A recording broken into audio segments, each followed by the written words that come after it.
ভাইয়া, অনেক রাত হলো, চলে আসেন, নয়তো আপনার কোনো সমস্যা হয়ে যাবে। আপনার কিছু হলে কিন্তু আমি নিজেকে মাফ করতে পারবো না। টনি, এখন বাজে মাত্র 12টা। এই সময়টা আমার জন্য সন্ধ্যা মনে হচ্ছে। আর এই রাফিকে কেউ কিছু বলবে এমন দুঃসাহস কারণে আমি আমারটা ভালো বুঝি। আমার ব্যাপারে তোর চিন্তা করতে হবে না। ভাইয়া, আমি জানি, কিন্তু তবুও আপনি সাবধানে থাকবেন। টনির কথা শুনতে রাফির একটু ভালো লাগতেছে না। ফোনটা কেটে দিয়ে রাফি সিগারেট টানতে থাকে। এখন এই মনোমুগ্ধকর রোমান্টিক পরিবেশে একটা নারী নামক সঙ্গী হলে ভালো হতো। নিজে নিজে কথাটা ভেবে রাফি হেসে ফেলে। কোনো রূপসী জেনে শুনে একটা অভাগা ছেলের সাথে জড়াবে, যার নেই কোনো মা বাবার পরিচয়। তবে একটা নামের দেশের সবাই রাফিকে চেনে, তা হলো রাফু ভাই। কিন্তু আজ পর্যন্ত সেই অন্ধকার জগতের রাফু ভাইকে কেউ দেখেনি। প্রতিটা শহরে শহরে রাফু ভাইয়ের নামে চাঁদা ওঠে। মানুষ তার নাম শুনলে ভয় পেয়ে যায়। মায়েরা রাফু ভাইয়ের নামে বললে শিশুরা ভয়ে ঘুমিয়ে পড়ে। রাফির ছেলেবেলাটা শুধু রয়েছে অন্ধকার ঘরে চাপা কান্নার করার মতো। রাফির হাতে থাকা সিগারেটটা প্রায় শেষের দিকে। আরেকটা টান দিয়ে মাটিতে ফেলে দেয়। সে বসা থেকে উঠে দাঁড়ায়। রাত যত বাড়ছে চাঁদের আলো যেন বেড়েই চলেছে। রাফি সেখান থেকে তার R50 ভার্সন 3 এর কাছে এসে বাইকটা স্টার্ট দেয়। জায়গাটা জঙ্গলের পাশে। রাফির বাইকটা জঙ্গলের মাছ দিয়ে যাচ্ছে। হঠাৎ পিছনে একটা ডাল ভাঙার শব্দ শুনে বাইকটা হালকা স্লো করে। আর কোনো শব্দ পায় না রাফি, তাই বাইকটা জোরে টান দেয়। কিন্তু কিছুক্ষণ পরে মেইলি কণ্ঠে জোরে চিৎকার শুনে রাফি বাইকটা থামায়। আবারও একটা চিৎকারের আওয়াজ। রাফি বুকের ভিতর সাহস নিয়ে এগিয়ে যায়, আওয়াজটা অনুসরণ করে। কিছু দূর যাওয়ার পর ঝোপের আড়াল থেকে কিছু লোকের কথোপকথন শুনতে পায় রাফি। পিছন থেকে পিস্তলটা বের করে হাতে নিয়ে সামনে এগিয়ে যায়। একটা কথা শুনে রাফি দাঁড়িয়ে যায় আর লোকগুলোর কথা শুনতে থাকে। ভাই, মেয়েটা তো অনেক বেশি চিল্লাচ্ছে, কি করব এটাকে? ঘুমের ওষুধ খেলে মানুষ যেমন ঘুমিয়ে পড়ে, ঠিক তেমন ভাবে ঘুমের একটা ওষুধ দিয়ে দিত। ভাই, এখানে ঘুমের ওষুধ পাবো কোথায়? আরে বোকা, ঘুমের ওষুধ মানে হচ্ছে পিস্তলের বুলেট। আগে আমাদের কাজ শেষ করি, তারপর একটা বুলেট খরচ করে মেয়েটাকে ফেলে দিতে যাব। রাকিবের কথা শুনে নুসরাত নামের মেয়েটা ভয় পেয়ে যায়। সকালের দিকে বন্ধুদের সাথে ঘুরতে এসে নুসরাত রাস্তা হারিয়ে ফেলে। আর এই ছেলেগুলো তাকে কিডন্যাপ করে এখানে নিয়ে আসে। এতক্ষণ নুসরাত জ্ঞানহীন অবস্থায় ছিল। কিছুক্ষণ আগে যখন তার জ্ঞান ফিরে, তখন সে নিজেকে এমন খারাপ অবস্থায় দেখে জোরে চিৎকার দিয়ে ওঠে। নুসরাত ঢাকার সবচেয়ে ধনী বিজনেসম্যানের একমাত্র মেয়ে। নুসরাতের বাবা তাকে অনেক ভালোবাসে, তাই তিনি নুসরাতের সকল প্রকার আবদার পূরণ করার চেষ্টা করেন। আজ বন্ধুদের সাথে ঘুরতে যাওয়ার জন্য বায়না করেছে, তাই তার বাবা নুসরাতকে অনুমতি দিয়ে দেয়। ঘুরতে সে এমন বিপদে পড়বে বুঝতে পারেনি নুসরাত। এমন আধার রাতে আবারও অবিচ্ছিন্ন ভয়ঙ্কর জঙ্গলের মধ্যে চারটা ছেলে নুসরাতের দিকে লোভনীয় দৃষ্টিতে তাকিয়ে আছে। হয়তো আজই তার এই পৃথিবীর শেষ দিন। এটা ভাবতেই নুসরাতের অজস্র ভয় মনের ভিতর ভর করে। নুসরাত সব আশা ছেড়ে দিয়ে নিজেকে বিলিয়ে দিতে প্রস্তুত হয়ে আছে। সে জানে এই গহীন অন্ধকার জঙ্গলে তাকে রক্ষা বা বাঁচানোর মতো কেউ নেই। হঠাৎ একটা ছেলে এসে নুসরাতের শরীরে হাত দেয়। নুসরাত কেঁপে ওঠে। জীবনের প্রথম কোনো ছেলে খারাপভাবে হাত দেওয়ার চেষ্টা করছে তার শরীরে। অহেতুক ছেলেগুলোকে আটকানোর কোনো মানেই হয় না। নুসরাত জানে বাধা দিলেও কোনো কাজ হবে না, তাই সে আর কোনো জোরাজুরি করে না। আরেকটা ছেলে নুসরাতের শরীর স্পর্শ করতে যাবে, তখনই পিছন থেকে কেউ মোটা একটা শক্ত গাছের ডাল দিয়ে ছেলেটার মাথায় মারে। ছেলেটার মাথা থেকে রক্ত বের হতে থাকে। সে তার হাত দিয়ে রক্ত বন্ধ করার বৃথা চেষ্টা করে। হঠাৎ এরকম একটা আগন্তুকের আগমন বুঝতে পারছে না কেউ। তাদের যেন বিশ্বাস হচ্ছে না এত গভীর রাতে অন্ধকারের জঙ্গলে কেউ নুসরাতকে বাঁচাতে আসবে। এই, কে তুই? এত রাতে এমন অন্ধকার জঙ্গলে কি করিস তুই? একই প্রশ্ন তো আমারও। তোরা চারটে ছেলে আর একটা মেয়ে এত রাতে এখানে কি করিস? আমরা যাই করি না কেন, এটা জিজ্ঞেস করার তুই কে? যদি জান নিয়ে বাসা যেতে চাস তাহলে এক্ষুনি এখান থেকে চলে যা। আমি বাসা থেকে বের হওয়ার আগে মাথায় কাফনের কাপড় মাথায় পরে বের হই। মৃত্যু ব্যাপার না। জীবনে আত্মপ্রকাশ এবং অস্তিত্বের বিকাশ তার চঞ্চল গতির মধ্যে বহমান। মানব জীবন সংগ্রাম মুখর। জীবনে বাঁকে বাঁকে রয়েছে মরণগুলি। এই জীবন থেকে পালন মানে জীবনের ব্যর্থতা ডেকে আনা। জন্ম মৃত্যু দেহে মিলে জীবনের খেলা, কিন্তু মৃত্যুর বিভীষিকা নৈরস্যের গাঢ় তমাশাকে জয় করে আলোকিত আনন্দ ক্ষেত্র রচনায় জীবনের ধর্ম। তুই তোর মরার সেকেন্ড গুনতে শুরু কর। এই, তোরা যা তো, ছেলেটাকে শেষ করে দিয়ে আয়। শূন্য হাতে দুইটা ছেলে আগন্তুক তার দিকে এগিয়ে আসে। আগন্তুকটা মুচকি এসে পিছন থেকে M500 বের করে পরপর দুইটা গুলি চালায়। বুলেট দুইটা যেয়ে ছেলেগুলোর কপালে লাগে। নিস্তব্ধ হয়ে মাটিতে লুটিয়ে পড়ে ছেলে দুইটা। কপাল থেকে গড়গড়িয়ে রক্ত পড়তে থাকে। আগন্তুকটা হালকা নিচু হয়ে পিস্তল কিছু অংশ রক্ত লাগিয়ে নাক দিয়ে শুকতে থাকে। রক্তটা যেন তার অনেক প্রিয়। আগন্তুকের এমন ডেভিল মার্কা রূপ দেখে ভয় পেয়ে যায় রাকিব। রাকিবের প্যান্টের পকেটে থাকা ছোট ছুরিটা বের করে সে হাতে নেয়। নুসরাত পাশে দাঁড়ানো ছিল, যার কারণে রাকিব বাম হাত দিয়ে তাকে কাছে টেনে গলায় ছুরিটা ধরে রাখে। রাকিব ভয়ে ঘেমে একাকার হয়ে গেছে। তার কাছে মনে হচ্ছে তার সামনে মৃত্যুর দূত দাঁড়িয়ে আছে। নিজের জীবন বাঁচানোর জন্য নুসরাতকে রাকিব ব্যবহার করছে, যদি তার নিজের প্রাণটাও বেঁচে যায়। দেখ, তুই পিস্তলটা হাত থেকে নিচে ফেলে দে, নয়তো ওই মেয়েটাকে আমি মেরে দেব। মেরে দে মেয়েটাকে, তাতে আমার কি? মেয়েটা তো আমার কিছু হয় না, তাহলে কেন আমি তাকে বাঁচাবো? আমার মানুষের রক্তের গন্ধ অনেক বেশি পছন্দ। মানুষ খুন করাটা আমার পেশা, আর রক্তের গন্ধটা আমার নেশা। তুই মেয়েটাকে না মারলেও আমি আমার পিস্তল দিয়ে তাদের দুইটাকে মেরে দেবো। তুই কি পাগল হয়ে গেছিস? তোর সামনে একটা মেয়ে বিপদের মুখে দাঁড়িয়ে আছে আর তুই তাকে বাঁচাবি না? কেমন মানুষ তুই? আমি এক্ষুনি ছুরিটা চালিয়ে দেবো কিন্তু। তোকে প্রথমেই বলছি, মেয়েটাকে আমি চিনি না, তাহলে কেন আমি তাকে সাহায্য করব? তুই ছুরিটা চালিয়ে দি। রাকিব ছুরিটা নুসরাতের গলায় যত কাছে নিচ্ছে তত তার ঘামের পরিমাণ বেড়ে যাচ্ছে। হিমেল বাতাসে পরিবেশটা ঠান্ডা হয়ে আছে, কিন্তু রাকিবকে যেন কেউ অন্ধকার রুমে আটকে দিয়ে চলে গেছে। তাকে দেখে এটা মনে হচ্ছে ছুরির ধারালো অংশটা নুসরাতের গলায় স্পর্শ করেছে। সেটা বেশি ধারালো, যার কারণে হালকা স্পর্শ করাতেই নরম চামড়া থেকে রক্ত বের হয়ে শুরু হয়েছে। রাকিবের চোখের ফোকাসটা আগন্তুকটার ওপর, হাতটা যেন কন্ট্রোল হারিয়ে ফেলেছে। এবার বেশি দূর গতিতে রাকিব ছুরিটা নুসরাতের গলায় চালাবে, তখনই একটা বিদঘুটের শব্দ হয়। শব্দটা অগন্তুকের পিস্তল থেকে দুইটা গুলি বের হওয়ার শব্দ। অতি দ্রুত গতিতে অগন্তুক গুলিটা চালায়। গুলিটা বের হওয়ার শব্দে আশেপাশে গাছে বসে থাকা পাখিগুলো উঠে যায় আকাশ পানে। দুইটা বুলেটই দিয়ে রাকিবের কপালে লাগে। পিছনের দিকে চিত হয়ে পড়ে যায় রাকিব। চোখ জোড়া এখনো খোলা। সে সোজা হয়ে বসতে চাইলো, কিন্তু তা আমরা পারলো না। প্রবল ভয় আর অস্থিরতা গ্রাস করেছে রাকিবের ভিতর। তার শ্বাস ভারী হয়ে আসছে। মুখটা হাঁ করে কি যেন বলতে চাইলো সে, আওয়াজ থেমে গেছে। মুখটা বন্ধ হয়ে এলো, চোখ যারা এখনো খোলা, দৃষ্টিটা আকাশের দিকে। রাকিবের প্রাণ পাখি এখন আকাশের দিকে। আগন্তুকটা নুসরাতকে হাতের ইশারায় আসতে বলে। নুসরাত বাধ্য মেয়ের মতো করে আগন্তুকের পিছনে পিছনে যেতে থাকে। আপনি আমার অনেক বড় উপকার করছেন। আমি কি বলে আপনাকে ধন্যবাদ দেব সেটা বুঝতে পারছি না। আপনার জন্য আজ আমি বেঁচে গেছি, আমার সতীত্বটা বেঁচে গেছে। আমি আপনার প্রতি চির কৃতজ্ঞতা স্বীকার করছি।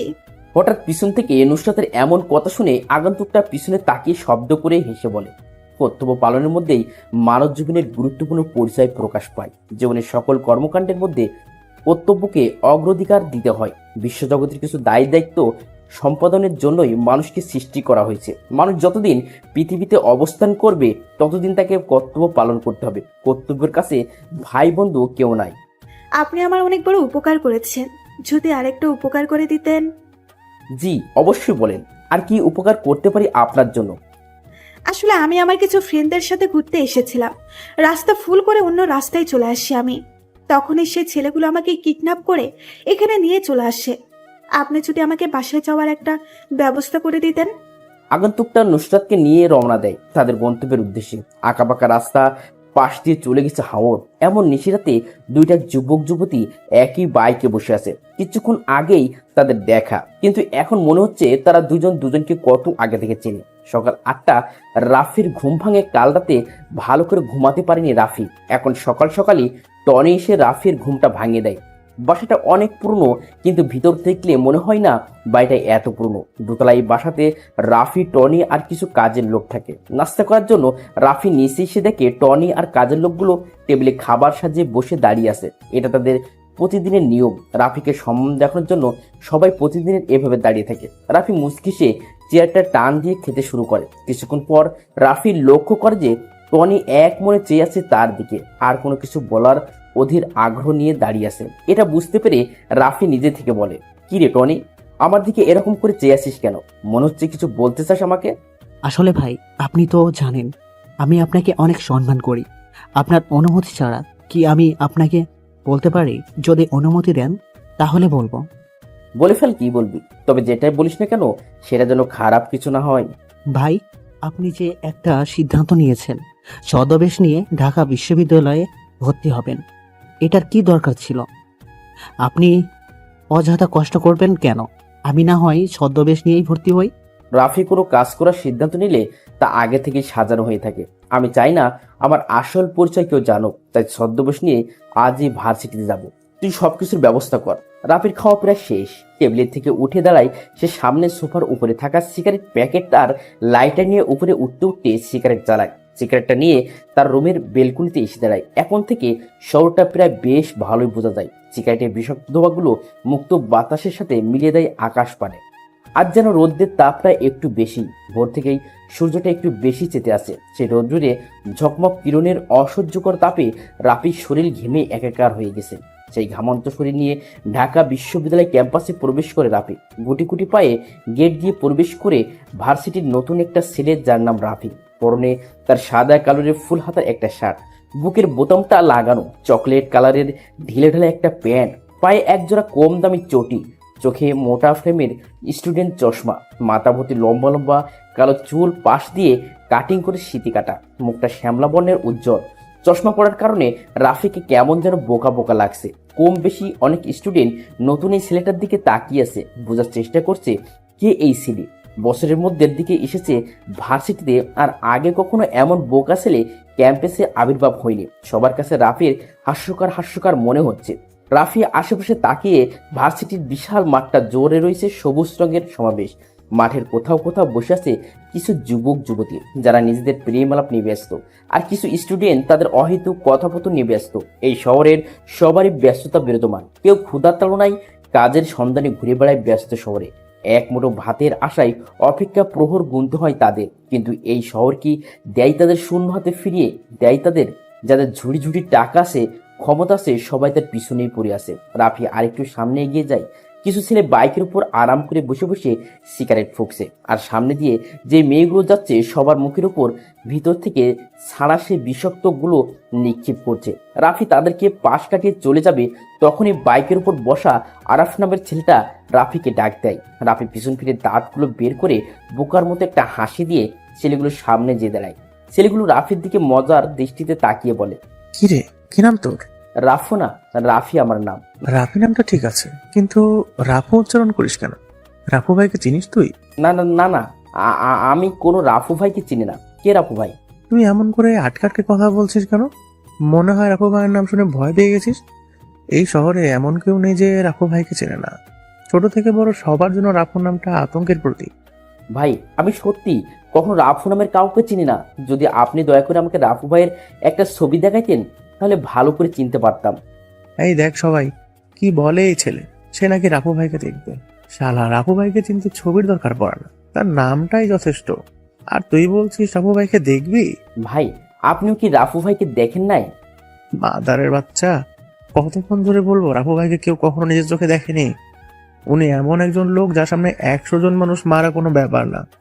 তার কথায় এমপি মন্ত্রী সবাই উঠে বসে। আচ্ছা, রাফু ভাই যদি আপনার সামনে আসে, তখন আপনি কি তাকে চিনতে পারবেন? এমন বোকা বোকা প্রশ্ন করিস কেন? রাফু ভাই আমাদের সামনে অহেতুক আসবে কেন? আর আসলেও আমি চিনতে পারবো। তার ভয়ঙ্কর আগমন, পরনে থাকে কালো রক্তের ড্রেস, মুখে ভূতের মাস্ক মধ্যে দিয়ে কাটা, যেটা দিয়ে ভাই সিগারেট টানে।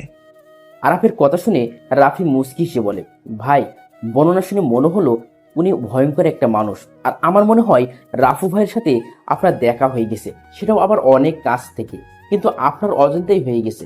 তুই যে বড় একটা বোকা সেটার প্রমাণ দিয়ে দিলি। রাফু ভাই আমার সামনে এসেছে আর আমি নিজেই জানি না, তুই সেটা ভালো জানিস। এই রিফাত, একটা সিগারেট জ্বালিয়ে রাফির কাছে দে তো। ভাই, আমি তো সিগারেট খাই না, আমার কাছে সিগারেটের ধোঁয়াগুলো সহ্য হয় না। রাফির এমন কথা শুনে উপস্থিত সবাই জোরে জোরে হাসতে থাকে, যার কারণে আশেপাশের অনেক স্টুডেন্টের ফোকাস রাফিদের দিকে। রিফাত পকেট থেকে একটা সিগারেট প্যাকেট আর একটা লাইটার বের করে সিগারেটের আগুন জ্বালায়। ডান হাত দিয়ে সাবধানে সিগারেটটার রাফির ঠোঁটের কাছে নিয়ে আসে। এটা দেখে রাফি পিছাতে থাকে। সিয়াম নামের ছেলেটা পিছন থেকে রাফিকে আটকিয়ে দেয়। রিফাত জোর করে রাফির ঠোঁট সিগারেটটা লাগিয়ে দেয়। অসাবধানতার কারণে জ্বলন্ত সিগারেটটা রাফির গোলাপি নরম ঠোঁটে লেগে হালকা পুড়ে যায়। সিগারেটের বিষাক্ত ধোঁয়াগুলো রাফির মুখের ভিতরে যাওয়ার জন্য সে জোরে জোরে কাশতে থাকে। আশেপাশে কেউ আরাফতের বাধা দিতে আসছে না, সবাই দূরে দূরে দাঁড়িয়ে মজা নিচ্ছে। রাফি নিজেও কল্পনাও করতে পারছে না যে আজকের ভার্সিটির প্রথম দিনই তাকে এমন হেনস্থ হতে হবে। রাফি মাথাটা নিচু করে দাঁড়িয়ে আছে। তুই দেখি অনেক বোকা, ভার্সিটিতে পড়ে কোনো সিগারেট আনতে পারিস না? তোকে ভার্সিটিতে নতুন দেখছি, কোন ইয়ারে পড়িস? রাফি মাথাটা নিচু করেই আস্তে আস্তে জবাব দেয়, ভাইয়া আমি 2য় বর্ষে ভর্তি হয়েছি। তুই তো তাহলে আমাদের সবার জুনিয়র। এখন থেকে প্রতিদিন আমার সাথে দেখা হলে সালাম দিবি। আর তুই হয়তো আমার পরিচয় ভালো করে জানিস না, কিছুদিন নিয়মিত ভার্সিটিতে থাক, তাহলে এমনিতেই বসে যাবি আমি কে। রাফি মাথাটা নাড়ায়, যার মানে সে তাদের সম্মান করবে। পৃথিবীটা বড়ই নিষ্ঠুর, যেখানে ভালো মানুষের আনাগোনা বেশি সেখানে খারাপ লোক কিছু থাকবেই। জীবনটাকে প্রায় খুব একঘেয়ে লাগে। কখনো কি এমনটা মনে হয়েছে যে আপনি নিজেকেই নষ্ট করছেন নিজের জীবনটা? কিংবা মাঝে মাঝে বিষণ্ণতা, নিজের জীবনের প্রতি বিরক্তি চলে আসে? এমন পরিস্থিতি প্রায় প্রতিটি মানুষের জীবনেই আসে। মাঝে মাঝেই সব কিছুকে খুব অর্থহীন মনে হয়। নিজের জীবনটাকে বদলে ফেলা যায় নিজেই। নিজের জীবনটাকে বদলে দিয়ে নতুনভাবে জীবনের অর্থ খুঁজে নিতে হয় নিজেকে। কিছু প্রশ্ন, কি অবাক বিষয়! অবাক হলেও সত্যি যে নিজেকে কিছু বিশেষ প্রশ্ন করে নিজেকে মনে মনে উত্তর পাওয়া যায়। নিজের মনের কাছে এই প্রশ্নগুলো করলেই সত্যি জীবনটাকে বদলে যাবে এবং জীবনটাকে অনেক বেশি অর্থবহ মনে হবে। রাফি তার নিজের জীবন থেকে অনেক কিছু শিখেছে আজ। এটা তার নতুন একটা অনুভূতির সৃষ্টি। শোষিতরা শোষিতদের হাতেই সবচেয়ে বেশি নির্যাতিত হয়। যে কখনো সম্মান পায়নি সে জানে না অন্যকে কিভাবে সম্মান করতে হয়। রাফি নিজের পরিচয় গোপন রেখে আজ তা বুঝতে পারছে। রাফি নিজের শত্রুকে খুব কাছ থেকে জানে। সে এটা সবসময় চিন্তা করে শত্রুকে ক্ষমা করে দাও, কারণ তুমি বড় মনের মানুষ তাই নয়, কারণ শত্রুদের নিয়ে ভাববে। তুমি এতটা পিছিয়ে পড়া মানুষ তো নও। রাফি ক্লাসের দিকে রওনা দেয়। 2য় বর্ষের ইকোনমিক্স ডিপার্টমেন্টটা বেশ সুন্দর আর বড়। এখানেও ক্লাসে কোনো শিক্ষক প্রবেশ করেনি। রাফি ক্লাসে প্রবেশ করে সবাই অবাক দৃষ্টিতে তার দিকে তাকিয়ে আছে। এতক্ষণে সবাই বুঝে গেছে রাফি নামের এই বোকা ছেলেটা এই ক্লাসেরই স্টুডেন্ট। রাফি বুঝতে পারছে না কোথায় যেয়ে বসবে, কারণ কম বেশি সবাই ধনী পরিবারের সন্তান। রাফি যে একটা ছেলের পাশে বসে। এই ছেলে রাফি না, কি যেন নাম তোমার? তুমি আমার পাশে এসে বসছো কেন? পিছনে তো আরো সিট আছে, ওইগুলো যেয়ে বসো। ভাইয়া আমি আপনার পাশে বসলে কি সমস্যা হয়? আর সামনে সিট থাকতে আমি পিছনে যেয়ে বসবো কেন? তুমি দেখছি অনেক বোকা, কিছু বোঝো না। আর তোমাকে দেখে বোকা বোকাই মনে হয়। তুমি আমার পাশে বসলে আমাকেও বোকা বোকা লাগবে। তোমার সাথে আমার কি যায় দেখো একবার। ভাইয়া আমি তো নতুন, আপনার পাশেই বসি। বসতে পারো, একটা শর্তে। তুমি আরো দূরে যেয়ে বসো, আমার আশেপাশে যেন তোমাকে না দেখি। রাফি মাথা নাড়ায়। সে বসে বসে চিন্তা করছে পৃথিবীতে সব থেকে নির্লজ্জ হলো মানুষের মন। কিছু কিছু মুহূর্তে মানুষ খুব একা হয়ে যায়, যার মনের অবস্থা বোঝার ক্ষমতা কারো থাকে না। জীবন তো বহমান নদী, থেমে থাকে না। অনেক কিছু আশা থাকলেও পাওয়া হয় না। আশাগুলো পরে থাকে শুধু স্মৃতি হয়। জীবনের অনেক কিছু যায় হারিয়ে। রাফি তার অতীত নিয়ে বেশ গম্ভীরভাবে চিন্তা করে। জীবন আসে, জীবন ভাসে অজানা স্রোতে, তবুও জীবন এগিয়ে চলে আশার লক্ষ্যপথে। রাফি তার অতীতকে নিয়ে ভাবে, কিন্তু ভবিষ্যৎকে ঠিকই সুন্দর করার চিন্তা করে। জীবনের কোনো একটা সময় মানুষ নিজেকে খুব অসহায় ভাবে, যেটা রাফি পিছনের দিনগুলোতে ফেস করেনি। এখন তার সামনে সেই ভয়ঙ্কর অতীত ভেসে ওঠে। রাফি এগুলো চিন্তা করেছিল তখনই ক্লাসের দরজায় কড়া নাড়ে সাইফুল স্যার। খুব সাহিত্য প্রেমিক তিনি, পড়ান কম, কিন্তু সাহিত্য গল্প বলেন বেশি। স্যারের পরনে একটা ফোল হাতার সাদা কালারের শার্ট, কালো প্যান্ট, চোখে পাওয়ারের চশমা, ক্লিন শেভ করা মুখ, কিন্তু নাকের নিচে বড় বড় হেস কাটা গোপের জন্য তাকে বেশ মানিয়েছে। সাইফুল স্যার চেয়ার টেনে বসে পড়ে। তিনি কিছু একটা ভেবে বলে, আজ তোমাদের সাথে আমি একটা নতুন গল্প শোনাবো, সবাই প্রস্তুত হও। সকল স্টুডেন্ট নিজের গুছিয়ে স্যারের দিকে মন দেয়। রাফিও তাদের মধ্যে একজন। স্যার এবার বলতে শুরু করে। কথাগুলো বলে থামে সাইফুল স্যার। ওনাকে দেখে মনে হচ্ছে বেশ হাঁপিয়ে উঠেছে। বয়স বেড়েছে, এখন বেশি কথা বললে নিজের কাছেও কেমন যেন বিরক্ত বিরক্ত লাগে। সবার দিকে চেয়ে দেখে সব স্টুডেন্ট ওনার দিকে আগ্রহের দৃষ্টিতে তাকিয়ে আছে। স্যার মুচকি এসে বলল, গল্পটা এখনো শেষ হয়নি। আজ আমি হাঁপিয়ে উঠেছি, কালকে পরেরটুকুই বলবো। কথাটা বলে তিনি আর থামেন না, বেরিয়ে যায় নিজের গন্তব্যে। সকাল থেকে ছিল সূর্যের প্রচণ্ড তেজ। দুপুরবেলা মাটিতে পা ফেলা যাচ্ছিল না, বাইরে তাকালে যেন চোখ ঝলসে যেতে চাইছিল। বিকেলের দিকে আকাশের হালকা কালো মেঘ জমতে শুরু করলো। সবাই বলাবলি করতে লাগলো এবার বৃষ্টি নামবে, কিন্তু বৃষ্টির জন্য প্রতীক্ষার অবসান আর হয় না। আবার আকাশ থেকে সরেও যায় না মেঘ। কি হবে বৃষ্টি, কি হবে? রাত বাজে 10টা, বাইরে ঝিরঝির করে বৃষ্টি পড়ছে। রিমঝিম রিমঝিম বৃষ্টির একটানা শব্দে মনে আচ্ছন্ন হয়ে যায়। গাছের শাখায় বাতাসের ঝাপটা কানে বাজে। রাফি কালো কালারের রেন কোটটা পরে বাইকের চাবিটা হাতে নেয়। 2 কদম এগিয়ে সামনের দিকে গেলে টনির সাথে দেখা হয় রাফির। টনি কালো কালারের একটা রেনকোট পরে দাঁড়িয়ে আছে, দেখে মনে হচ্ছে কারো অপেক্ষা করছিল দাঁড়িয়ে। রাফি ছোট ছোট চোখ করে টনির দিকে তাকিয়ে বলে, টনি, এখানে রেনকোট পরে দাঁড়িয়ে আছিস কেন? মনে হয় কারোর জন্য অপেক্ষা করছিলি। ভাই, আজকের রাতের মিশনের জন্য রেডি হয়ে আপনার জন্য অপেক্ষা করছি, চলে আসেন ভাই। আজকে আমি একাই মিশনে বের হব, কাউকে আশা লাগবে না। রেনকোটটা খুলে রেস্ট কর। ভাই, অন্তত পক্ষে আপনার সাথেই যাই। আপনার যদি কিছু হয়ে যায় তাহলে? রাফি তার বাম হাতটা হালকা উঁচু করে বলে, টনি, আমি বেশি কথা পছন্দ করি না। আমি জানি আমার কিছু হবে না, তবে শিয়ালের মতো 1000 বছর না বেঁচে সিংহের মতো একদিন বেঁচে থাকা ভালো। রাফি কথাটা বলে সামনের দিকে এগিয়ে যায়। টনিকে কোনো প্রকার কথা বলার সুযোগ না দিয়ে ব্ল্যাক কালারের বাইকে যেয়ে বসে রাফি। গন্তব্য এখন শহরের কিছু বিশৃঙ্খল সৃষ্টিকারী লোকের উদ্দেশ্যে। ওসমান শরীফ রাব্বি ঢাকার টপ মাফিয়া সালমানের অতি কাছের লোক। যত ধরনের মামলা আছে সবগুলো ওদের নামে করা, কিন্তু সালমানের ক্ষমতার কারণে কেউ কিছু বলতে পারে না। প্রতিদিন ওরা 3 জন মদ জুয়া খেলার জন্য পাশের বড় একটা ক্যাসিনোতে যায়। আজকে মনে হয় বেশি মদ খেয়ে ফেলেছে, তাই হেলে দুলে হাঁটতে হাঁটতে বাসার উদ্দেশ্যে রওনা দেয়। হালকা হালকা ঝিরঝির বৃষ্টি পড়ছে, তাই ওরা 3 জন একটু জোরে জোরে গতিতে পা চালায়। হঠাৎ তারা দেখতে পায় রাস্তার মাঝে বাইকের ওপর আরাম করে বসে সিগারেট ফুঁকছে কোনো এক অচেনা আজানা আগন্তুক। 3 জনের মধ্যে সবচেয়ে বেশি ঝামেলা পছন্দ করে ওসমান। ওসমান একটু এগিয়ে যায় আগন্তুকের দিকে। ওসমানের শরীরটা কাক বেজা, মুখে কালো কালারের স্টাইল করা দাড়ি থেকে টুকটুক করে পানি ঝরছে। বৃষ্টির পানির জন্য সবার নেশা কেটে গেছে। ওসমান আগন্তুকের কাছে চলে এসেছে। আগন্তুকটার পরনে কালো কালারের রেনকোট, মুখে ভূতের কাটা মাস্ক, যেই অংশ দিয়ে সেই নিকোটিনের ধোঁয়া উড়াচ্ছে। আজকে এই ব্যস্ত শহরটা কেমন যেন নিস্তব্ধতা বিরাজ করছে। কোথাও কোনো মানুষের আনাগোনা দেখা যাচ্ছে না। হয়তো বৃষ্টির আমেজ থাকার জন্য সবাই ঘরে অবস্থান করছে। দূর থেকেই ল্যাম্প পোস্টের ঘোলাটে আলো দিচ্ছে। পিচ ঢালা রাস্তাটা আজ বৃষ্টির পানিতে বিদঘুটে কালো আকারে ধারণ করেছে।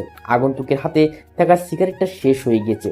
সিগারেটের না পুড়ে অংশটুকু ভেজা রাস্তার উপর ফেলে দেয়। রেনকোটের পকেট থেকে আরেকটা সিগারেট আর লাইটার বের করে সিগারেটে আগুন ধরাবে, তখন ওসমান তার ডান হাত দিয়ে আগন্তুকের হাত থেকে সিগারেটের আর লাইটারটা কেড়ে নেয়। আগন্তুকটা কিছু বলে না, শব্দ করে একটা হাসি দেয়। এমন হাসির শব্দ শুনে পিছন থেকে শরীফ আর রাব্বি ওসমান থেকে কিছু দূরত্বে অবস্থান করে। ওসমান বেশ গম্ভীর গলায় আগন্তুককে উদ্দেশ্য করে বলে, এই বৃষ্টির অন্ধকার রাতে তুই রাস্তার মাঝে বাইক থামিয়ে বসে বসে সিগারেট ফুঁকছিস কেন?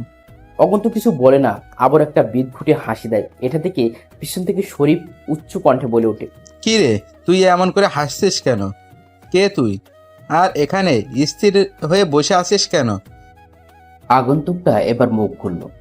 আমি কি সেটা আমি নিজেও জানি না, তবে নিজের পরিচয় নিজে দিতে কেমন যেন লাগে, তাই নিজের নাম আর পরিচয়টা ছড়িয়ে দিয়েছি মানুষের মাঝে। আমি এখানে বসে আছি কয়েকটা মেহমানের অপেক্ষায়। এত রাতে কোন মেহমানরা আসবে যার জন্য তুই রাস্তার মাঝে পথ আটকে এভাবে বসে থাকবি?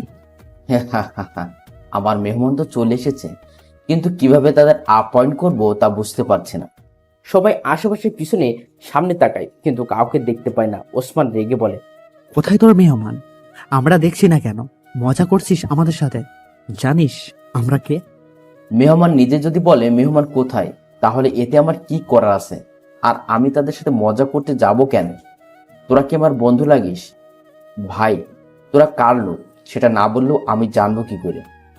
আমরা সালমান ভাইয়ের কাছের লোক। ওসমানের কথা শুনে অগন্তুকটা জোরে জোরে হাসতে থাকে, যেমন মনে হচ্ছে ওসমান কোনো বড় ধরনের হাসির কথা বলেছে। সবার ভিতরে একটা রাগ সৃষ্টি হচ্ছে অগন্তুকের প্রতি। যেখানে সবাই সালমান এর কথাই শুনলে খারাপ অবস্থা হয়ে যায়, সেখানে অচেনা একটা আগন্তুক সালমান ভাইয়ের কথা শুনে মজা নিচ্ছে। আগন্তুকের হাসি যেন ওসমানের সহ্য হয় না, তাই সে রেগে বলে, এই তুই এভাবে হাসছিস কেন? আমি কি কোনো মজার কথা বলছি? তুই কোনো মজার কথা বলিসনি, তবে গুরুত্বপূর্ণ কথার সময় হাসি আমার একটু বেশি পায়।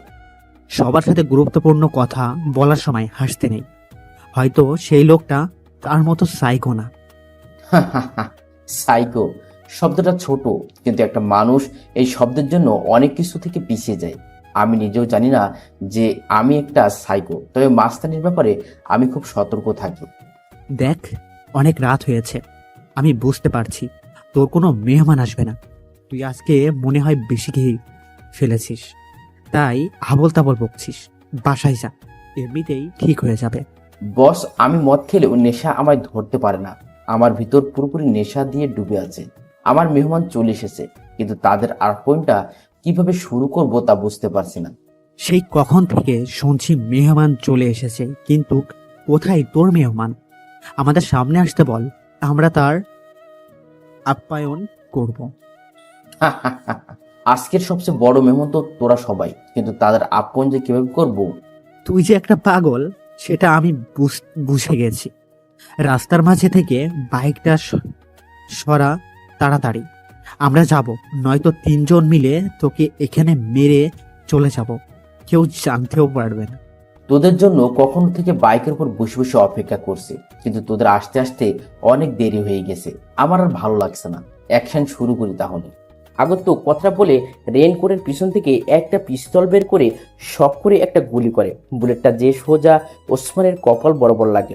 কেমন যেন পরিবেশটা থমথমে অবস্থা ধারণ করেছে। ওসমানের নিথর দেহটা পিছঢালা ভেজা রাস্তার উপর নিস্তেজ হয়ে পড়ে আছে। কারো মুখে কোনো কথা নেই। হঠাৎ কথার মাঝে আগন্তুকটা এইভাবে গুলি চালাবে কেউ ভাবতেও পারেনি। আগন্তুকটা পিস্তলটা আবারও রিলোড দিয়ে নেয়। পিস্তলটা সোজা রাব্বির দিকে তাক করে। শুধু ট্রিগারে চাপ দেওয়ার বাকি আছে। আগন্তুক হাতের দ্বিতীয় সারির আঙুলটা দিয়ে হালকা করে ট্রিগারে শুয়ে দেয়। রাব্বির গলা শুকিয়ে গেছে। মনে হয় এখন কেউ 10 লিটার পানি দিলেও সেটাও সে শেষ করে দিবে। ট্রিগারে হালকা করে একটা চাপ আর পৃথিবীর থেকে রাব্বির নামটা মুছে যাবে। সত্যি সত্যি জানো, এইবার আগন্তুক তার পিস্তলের ট্রিগারে জোরে চাপ দিয়ে দিল। 78 সেলসিয়াস তাপমাত্রার গরম বুলেটটা যে রাব্বির গলায় লাগে। ডান হাত দিয়ে গলায় চেপে বাসার বৃথা চেষ্টা করে রাব্বির তার নিথর দেহটাও পিছঢালা ভেজা রাস্তায় পড়ে যায়। ওসমান আর রাব্বির এমন করুণ অবস্থা দেখে শরীফ ভয়ে ভয়ে পিছন থেকে তার পিস্তলটা আগন্তুকের দিকে তাক করে ধরে রাখে।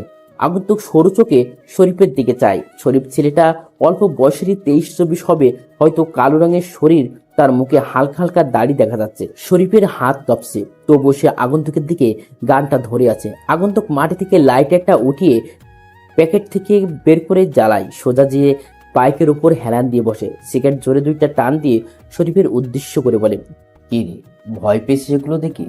ভয় পাওয়ার কিছু নেই, তোকে মারবো না আমি, কিন্তু সেটা একটা শর্তে। যদি তুই আমাকে কিছু তথ্য দিতে পারিস, তাহলে আমি তোকে এখনই ছেড়ে দিব।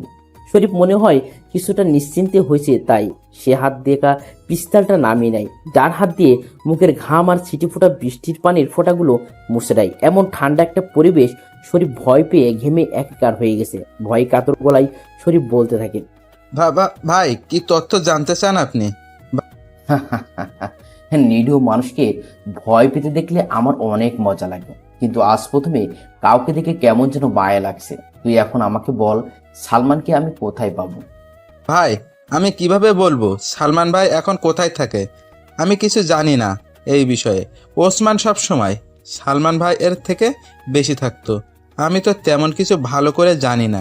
আমাকে ছেড়ে দেন প্লিজ ভাই। ছেড়ে দিব? সেই ভুলটা আমি আর করছি না। এই রাফি বেশি কথা আর বেশি প্রশ্ন করা পছন্দ করে না।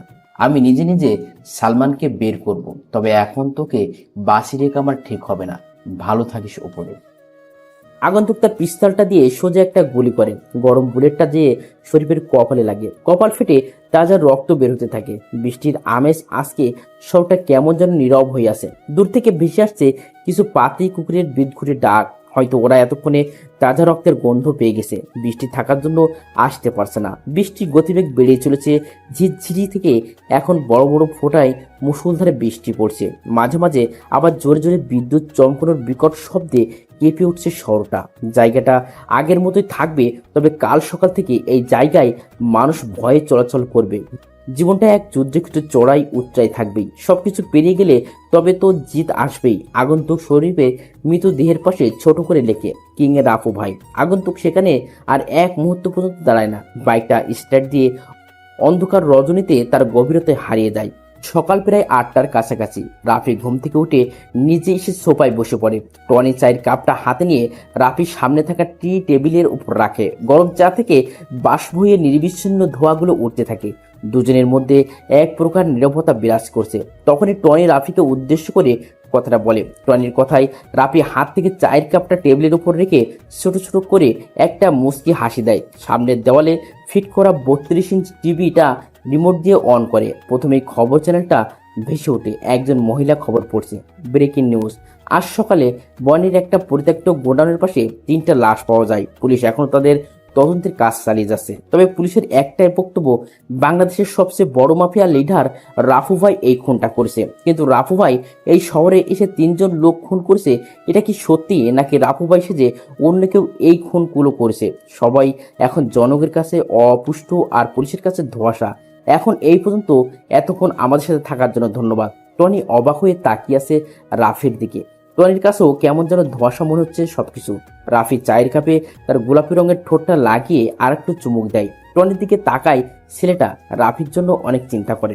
এতদিনে টনির প্রতি রাফির পূর্ণ বিশ্বাস স্থাপন হয়েছে। টনির এরকম প্রশ্নবোধক দৃষ্টিতে তাকিয়ে থাকা দিকে রাফি মুচকি হেসে বলে, সালমানের খবর এখনো পাইনি, তবে আমি যখন এই শহরে এসেছি তখন তো সালমানকে মারা আমার জন্য কোনো ব্যাপার না। ভাই, টিভিতে যে দেখলাম আজ সকালে 3টা লাশ পাওয়া গেছে। খুনগুলো কি রাফু ভাই আপনি করেছেন নাকি অন্য কেউ করেছে? কালকের রাতের মিশনটা আমি একাই শেষ করেছি, তবে মিশনে কাকে কাকে মেরেছি সেটা তোর কাছে ধোঁয়াশা হয়ে থাকলো। রাফি বসা থেকে উঠে দাঁড়ায়। টনিকে আর কিছু বলার সুযোগ না দিয়ে উপরে চলে যায়। টনি বসে বসে ভাবছে, রাফু ভাই কি সত্যি কালকের রাতের মিশনে সে 3টা ছেলেকে মেরেছে নাকি তার নামধারী অন্য কেউ? চিন্তা চেতনা করতে করতে হয়তো উত্তরটা টনির কাছে বের হয়ে আসবে। করতে চায় না। শেষের দিকের ছোট একটা বেঞ্চে যে বসেছে, বেঞ্চটা জানালার পাশেই, যার কারণে বাইরে কি হচ্ছে সবকিছু স্পষ্টভাবে দেখা যাবে। রাফি জানালা দিয়ে বাইরের দিকে তাকায়। আকাশ আজকে সূর্যের তাপটা অনেক বেশি। কালকে বিকালে সেই অন্ধকার ভাবটা এখন কেটে গিয়ে নীল আর সাদা রং ধারণ করেছে। এই শহরে সবাই নিজের কাজে নিজেই ব্যস্ত। কেউ নিজের পরিবার চালাতে বেরিয়েছে কাজের উদ্দেশ্যে, আর কিছু ধনী ব্যক্তি অফিসের জন্য বিশাল বিশাল গাড়িতে চড়ে বসে আছে। রাফি এগুলো চিন্তা করছিল তখনই ক্লাসে সাইফুল স্যার প্রবেশ করে। আজকে স্যারের মুখে তেমন কোনো হাসি উজ্জ্বল নেই। কেমন জানি উস্কু খুস্কু দেখা যাচ্ছে। মনে হয় কালকে রাতে ভালো মতো ঘুম হয়নি তার। সবাই লক্ষ্য করেছে বিষয়টা। রাফি নিজেও বুঝতে পারছে না কি এমন হলো এক রাতে যার কারণে স্যারের রাতের ঘুম হারাম হয়েছে। সাইফুল স্যার নিজের স্বাভাবিক করে ঠোঁটের কোণে একটা হাসির ঝলক রেখে সবের উদ্দেশ্য করে বলে, আজকে সেই গল্পের বাকি অংশটুকু শুনবে? সবাই নিজেকে স্বাভাবিক করে বসে পড়ো। অন্যদিনের মতো আজকে স্যারের কথায় কোনো অনুভূতি হচ্ছে না। সাইফুল স্যার তো সবসময় হাসি খুশি থাকতে পছন্দ করে, কিন্তু কি হলো আজ কেউ বুঝতে পারছে না। স্যার ছোট একটা কাশি দিয়ে বাকি গল্পের অংশটুকু বলতে থাকে। কথাগুলো বলে থামে স্যার। আজকে ওনার কথায় তেমন কোনো রসের গন্ধ আসছে না। স্যার চোখের চশমাটা ঠিক করে পিছনের দিকে তাকায়, দেখে একটা ছেলে, নামটা সাইফুল স্যারের অজানা। ছেলেটার পরনে দামি একটা সাদা কালোরের শার্ট, বুকের বোতামটা লাগানো, চোখ মোটা ফ্রেমের স্টুডেন্ট চশমা। ছেলেটার মুখ মনে রয়েছে অজস্র মায়া। ছেলেটার কেউ নয়, সেই রাফি। সাইফুল স্যারের হাতের ইশারায় রাফিকে দাঁড়াতে বলে। রাফির দাঁত বের করে একটা হাসি দিয়ে স্যারকে বলে, কিছু বলার জন্যই তো দাঁড় করিয়েছি। তোমাকে নতুন দেখছি এই ক্লাসে। তার নাম কি তোমার? আমার নাম রাফি হাসান। রাফি। নামটা তো বেশ সুন্দর, কিন্তু তুমি শার্টের বুকের বোতাম লাগিয়ে রেখেছো কেন? গরম লাগছে না? গরম লাগবে কেন? আমি তো মোটা মানুষ না যে আমার গরম লাগবে। রাফির এমন বোকা বোকা উত্তর শুনে স্যার চুপ হয়ে যায়। রাফি ছেলেটা ভার্সিটিতে বেশ হাসি খুশি থাকে, কিন্তু বোকা বলে কেউ রাফির সাথে মিশতে চায় না। রাফি ক্লাস থেকে বের হয়ে শহীদ মিনারের দিকে যায়। কিছু মেয়ে যেখানে বসে বসে আড্ডা দিচ্ছে, হয়তো তাদের গুরুত্বপূর্ণ কথোপকথন। রাফি এগুলো শুনতে চায় না, তাই সে গাছতলায় বসার জন্য পা বাড়ায়। তখন কেউ পিছন থেকে মেইলি কণ্ঠে রাফিকে উদ্দেশ্য করে ডাক দেয়। কণ্ঠটা রাফির কাছে কেমন যেন পরিচিত মনে হচ্ছে, যেন আগেও কোথাও শুনেছে সে। রাফি পিছন ফিরে তাকায়। 6 জন মেয়ে শহীদ মিনারে বসে আছে। রাফি পিছনে ফিরলে মেয়েগুলোর মধ্যে থেকে একটা মেয়ে হাতের ইশারায় ডাকে। রাফি হালকা অবাক হয় মেয়েটাকে দেখে, কারণ কোনো এক রাতে মেয়েটি বিপদে পড়েছিল আর রাফি তাকে বাঁচিয়েছে। অন্ধকার রজনীতে মেয়েটির মুখ রাফির কাছে অস্পষ্ট ছিল, কিন্তু আজকের মেয়েটার কণ্ঠ আর সেই রাতের মেয়েটার কণ্ঠ একই, চেহারাও অনেকটা মিল। রাফি মেয়েগুলোর কাছে এসে দাঁড়ায়, পরিষ্কার মাঝারি আকারের দাঁতগুলো বের করে বড় করে একটা হাসি দেয়। মেয়েগুলোর মধ্যে থেকে নুসরাত নামের মেয়েটি রাফিকে উদ্দেশ্য করে বলে, এই ছেলে, তুমি এমন বোকার মতো করে হাসতেছো কেন? আমাদের সামনে কি লজ্জা করছে? রাফির কণ্ঠটা নুসরাতের কাছে কেমন যেন পরিচিত পরিচিত মনে হচ্ছে, তাই সে জিজ্ঞেস করে, আচ্ছা, তোমার সাথে কি আগে কখনো আমার দেখা হয়েছে? না, আপনাকে আমি আজ জীবনের প্রথম দেখেছি, আগে কখন দেখিনি। কিন্তু হঠাৎ এটা জিজ্ঞেস করলেন কেন? তোমার কণ্ঠটা আমি আগে কোথাও শুনেছি, কিন্তু কোথায় সেটা মনে করতে পারছি না। তুমি ভার্সিটিতে নতুন নাকি? রাফি কথাটা শুনে মুচকি হাসে। রাফির কেমন যেন একটা অন্যরকম অনুভূতি হাতছানি দিচ্ছে। মনের ভিতর অগোছলো সুপ্ত অনুভূতিগুলো ব্যস্ত হয়ে পড়েছে। অনুভূতিগুলো সাজানোর জন্য এবারের মনে হয় কোনো নারীর প্রয়োজন পড়বে, কিন্তু উদ্দেশ্যহীন এই জীবনের সাথে কে জড়াবে? কথাটা ভাবতেই রাফির মনটা খারাপ হয়ে যায়। নুসরাত খেয়াল করে হাসি খুশি থাকা ছেলেটা হঠাৎ মুখটা এমন কালো হয়ে গেল, তাই সে রাফিকে জিজ্ঞেস করে, এই রাফি, তোমার মুখে হঠাৎ এমন কালো আভা এসেছে কেন? এতক্ষণ তো বেশ হাসি খুশি ছিলে, এখন মন খারাপ কেন? কোনো সমস্যা? না, কোনো সমস্যা নেই, তবে মা বাবার কথাটা অনেক মনে পড়ছে, তাই হয়তো মনটা খারাপ হয়ে গেছে। রাফি, তোমার কি মা বাবা নেই? এই পৃথিবীতে কি তুমি একা?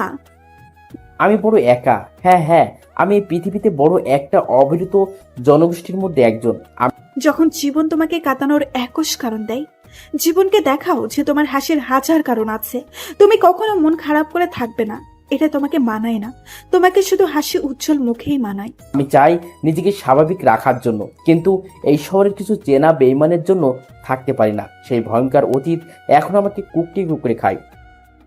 বিশ্বাসঘাতকতা করা ঠিক না, তবে কিছু মানুষের সাথে বেইমানি না করে পারা যায় না। রাফি, অতীতকে ভুলে গিয়ে বর্তমানকে ভবিষ্যতের চিন্তা করো, এটা তোমার জন্য ভালো হবে। নুসরাতের কথাগুলো রাফির মনটাকে আবারও উৎফুল্ল করে দেয়। রাফি আশেপাশে তাকায়, দেখে ভার্সিটির প্রায় অনেক ছেলে রাফির দিকে রাগী মুড নিয়ে তাকিয়ে আছে। ভার্সিটির সকলের ক্রাশ হচ্ছে নুসরাত। অনেক ছেলে নুসরাতকে প্রপোজ করছে, কিন্তু সে কাউকে পাত্তাই দেয় না। ছেলেদের সাথে সে বেশি কথা বলে না, কিন্তু আজ হঠাৎ নতুন একটা বোকা ছেলের সাথে এমনভাবে হেসে সে কথা বলছে, কেউ এটা মানতে পারছে না। রাফি এটা বুঝতে পেরে শহীদ মিনারের চত্বর থেকে গেটের দিকে পা বাড়ায়। নুসরাত মেয়েটা সব মেয়েদের থেকে আলাদা, ধনী হওয়া সত্ত্বেও সবার সাথে অল্প সময় মিশে যায়। রাফি নুসরাতকে অনেক পছন্দ হয়েছে, কিন্তু এই কথাটা কিভাবে বলবে যে সেটাই বুঝতে পারছে না রাফি। কিন্তু কে রাফিকে ভালোবাসবে? যেখানে রাফির আসল পরিচয় পেলে সবাই ভয় পেয়ে দূরে চলে যায়, তাহলে এটা জেনে কি নুসরাত রাফিকে ভালোবাসবে? জীবনটা অনেক সুন্দর যদি কারো ভালোবাসায় এ জীবন পূর্ণতা পায়। যদি কেউ কষ্টটা ভাগ করে নিতে চায়, নিজের সকল আনন্দ সেই প্রবাসীর মাঝে বিলিয়ে দিতে চায়। রাত প্রায় 9:15। রাফি বেলকনিতে বসে একা চন্দ্র বিলাস করছে আর মনের সুখে একটার পর একটা সিগারেট টেনে যাচ্ছে। সিগারেট খাওয়া স্বাস্থ্যের জন্য ক্ষতিকর, এটা জেনেও মানুষ এটা খায়। এটা তার বদ অভ্যাস না, এটা তার নেশা। কিছু কিছু নেশা জীবনের সাথে এমনভাবে মিশে যায় যা ছিঁড়ে দেওয়া সম্ভব না। যদি ছিঁড়ে দেওয়ার চেষ্টা করি তাহলে নিজের কাছে আর কিছুই ভালো লাগবে না। রাফির কাছেও ব্যাপারটা এমন মনে হয়।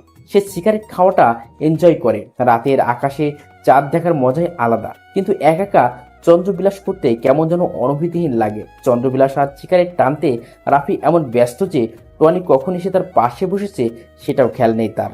টনি হালকা করে একটা শুকনো কাশি দেয়। রাফি আকাশের দিকে তাকিয়ে দৃষ্টিটা সরিয়ে টনির দিকে তাকায়। টনি মনে হয় আজকে ক্লিন শেপ দিয়েছে, যার কারণে চাঁদের আলোয় মুখটা স্পষ্ট বোঝা যাচ্ছে। ছেলেটার মুখটা অনেকটা মায়াবী, চোখ যা দুটো হালকা ঘোলাটে, যার কারণে তাকে আরো আকর্ষণীয় লাগে। রাফির জ্বলন্ত সিগারেটে আরেকটা টান দিয়ে ধোঁয়াগুলো ছাড়তে বলে, রাফু ভাই কি কখনো দেখেছি কেউ? কি তার চেহারা শুধু তার অস্তিত্বই বোঝা যায়, আর কিছু না। তাহলে কিভাবে চিন্তা করে পুলিশ রাফু ভাইকে ধরবে?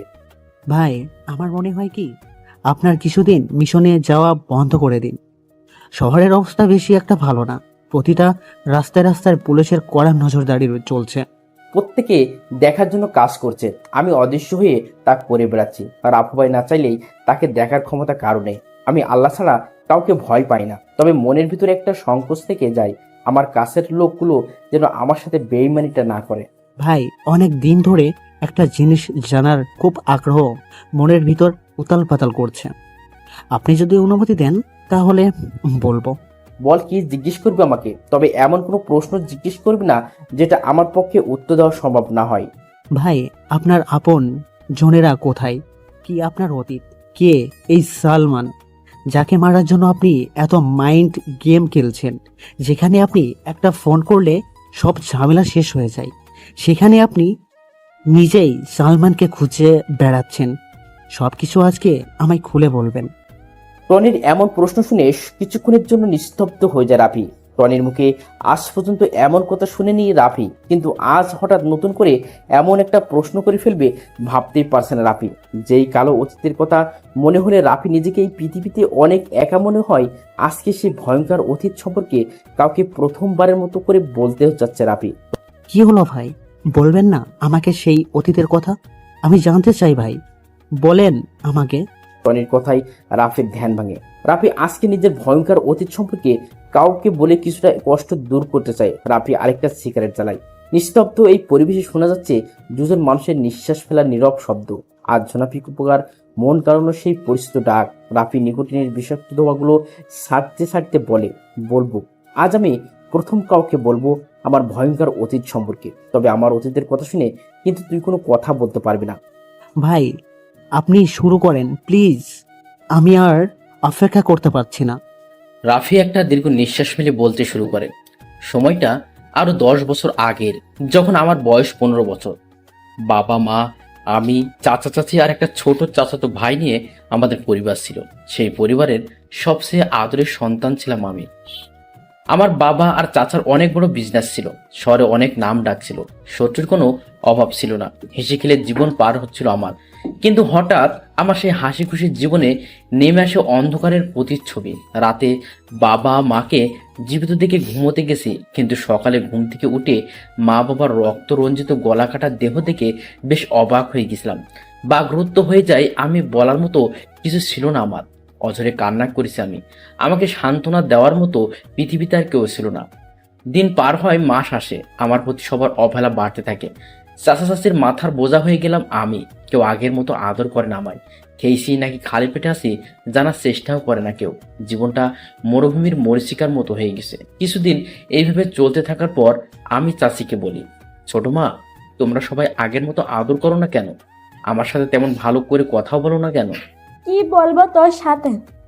এমনিতে আমাদের মাথার উপর বসে বসে ঘরে অন্ন নষ্ট করছিস, কোনো কিছু করিস না, সারাদিন ঘরে বসে থাকিস মা বাবা ছবি নিয়ে।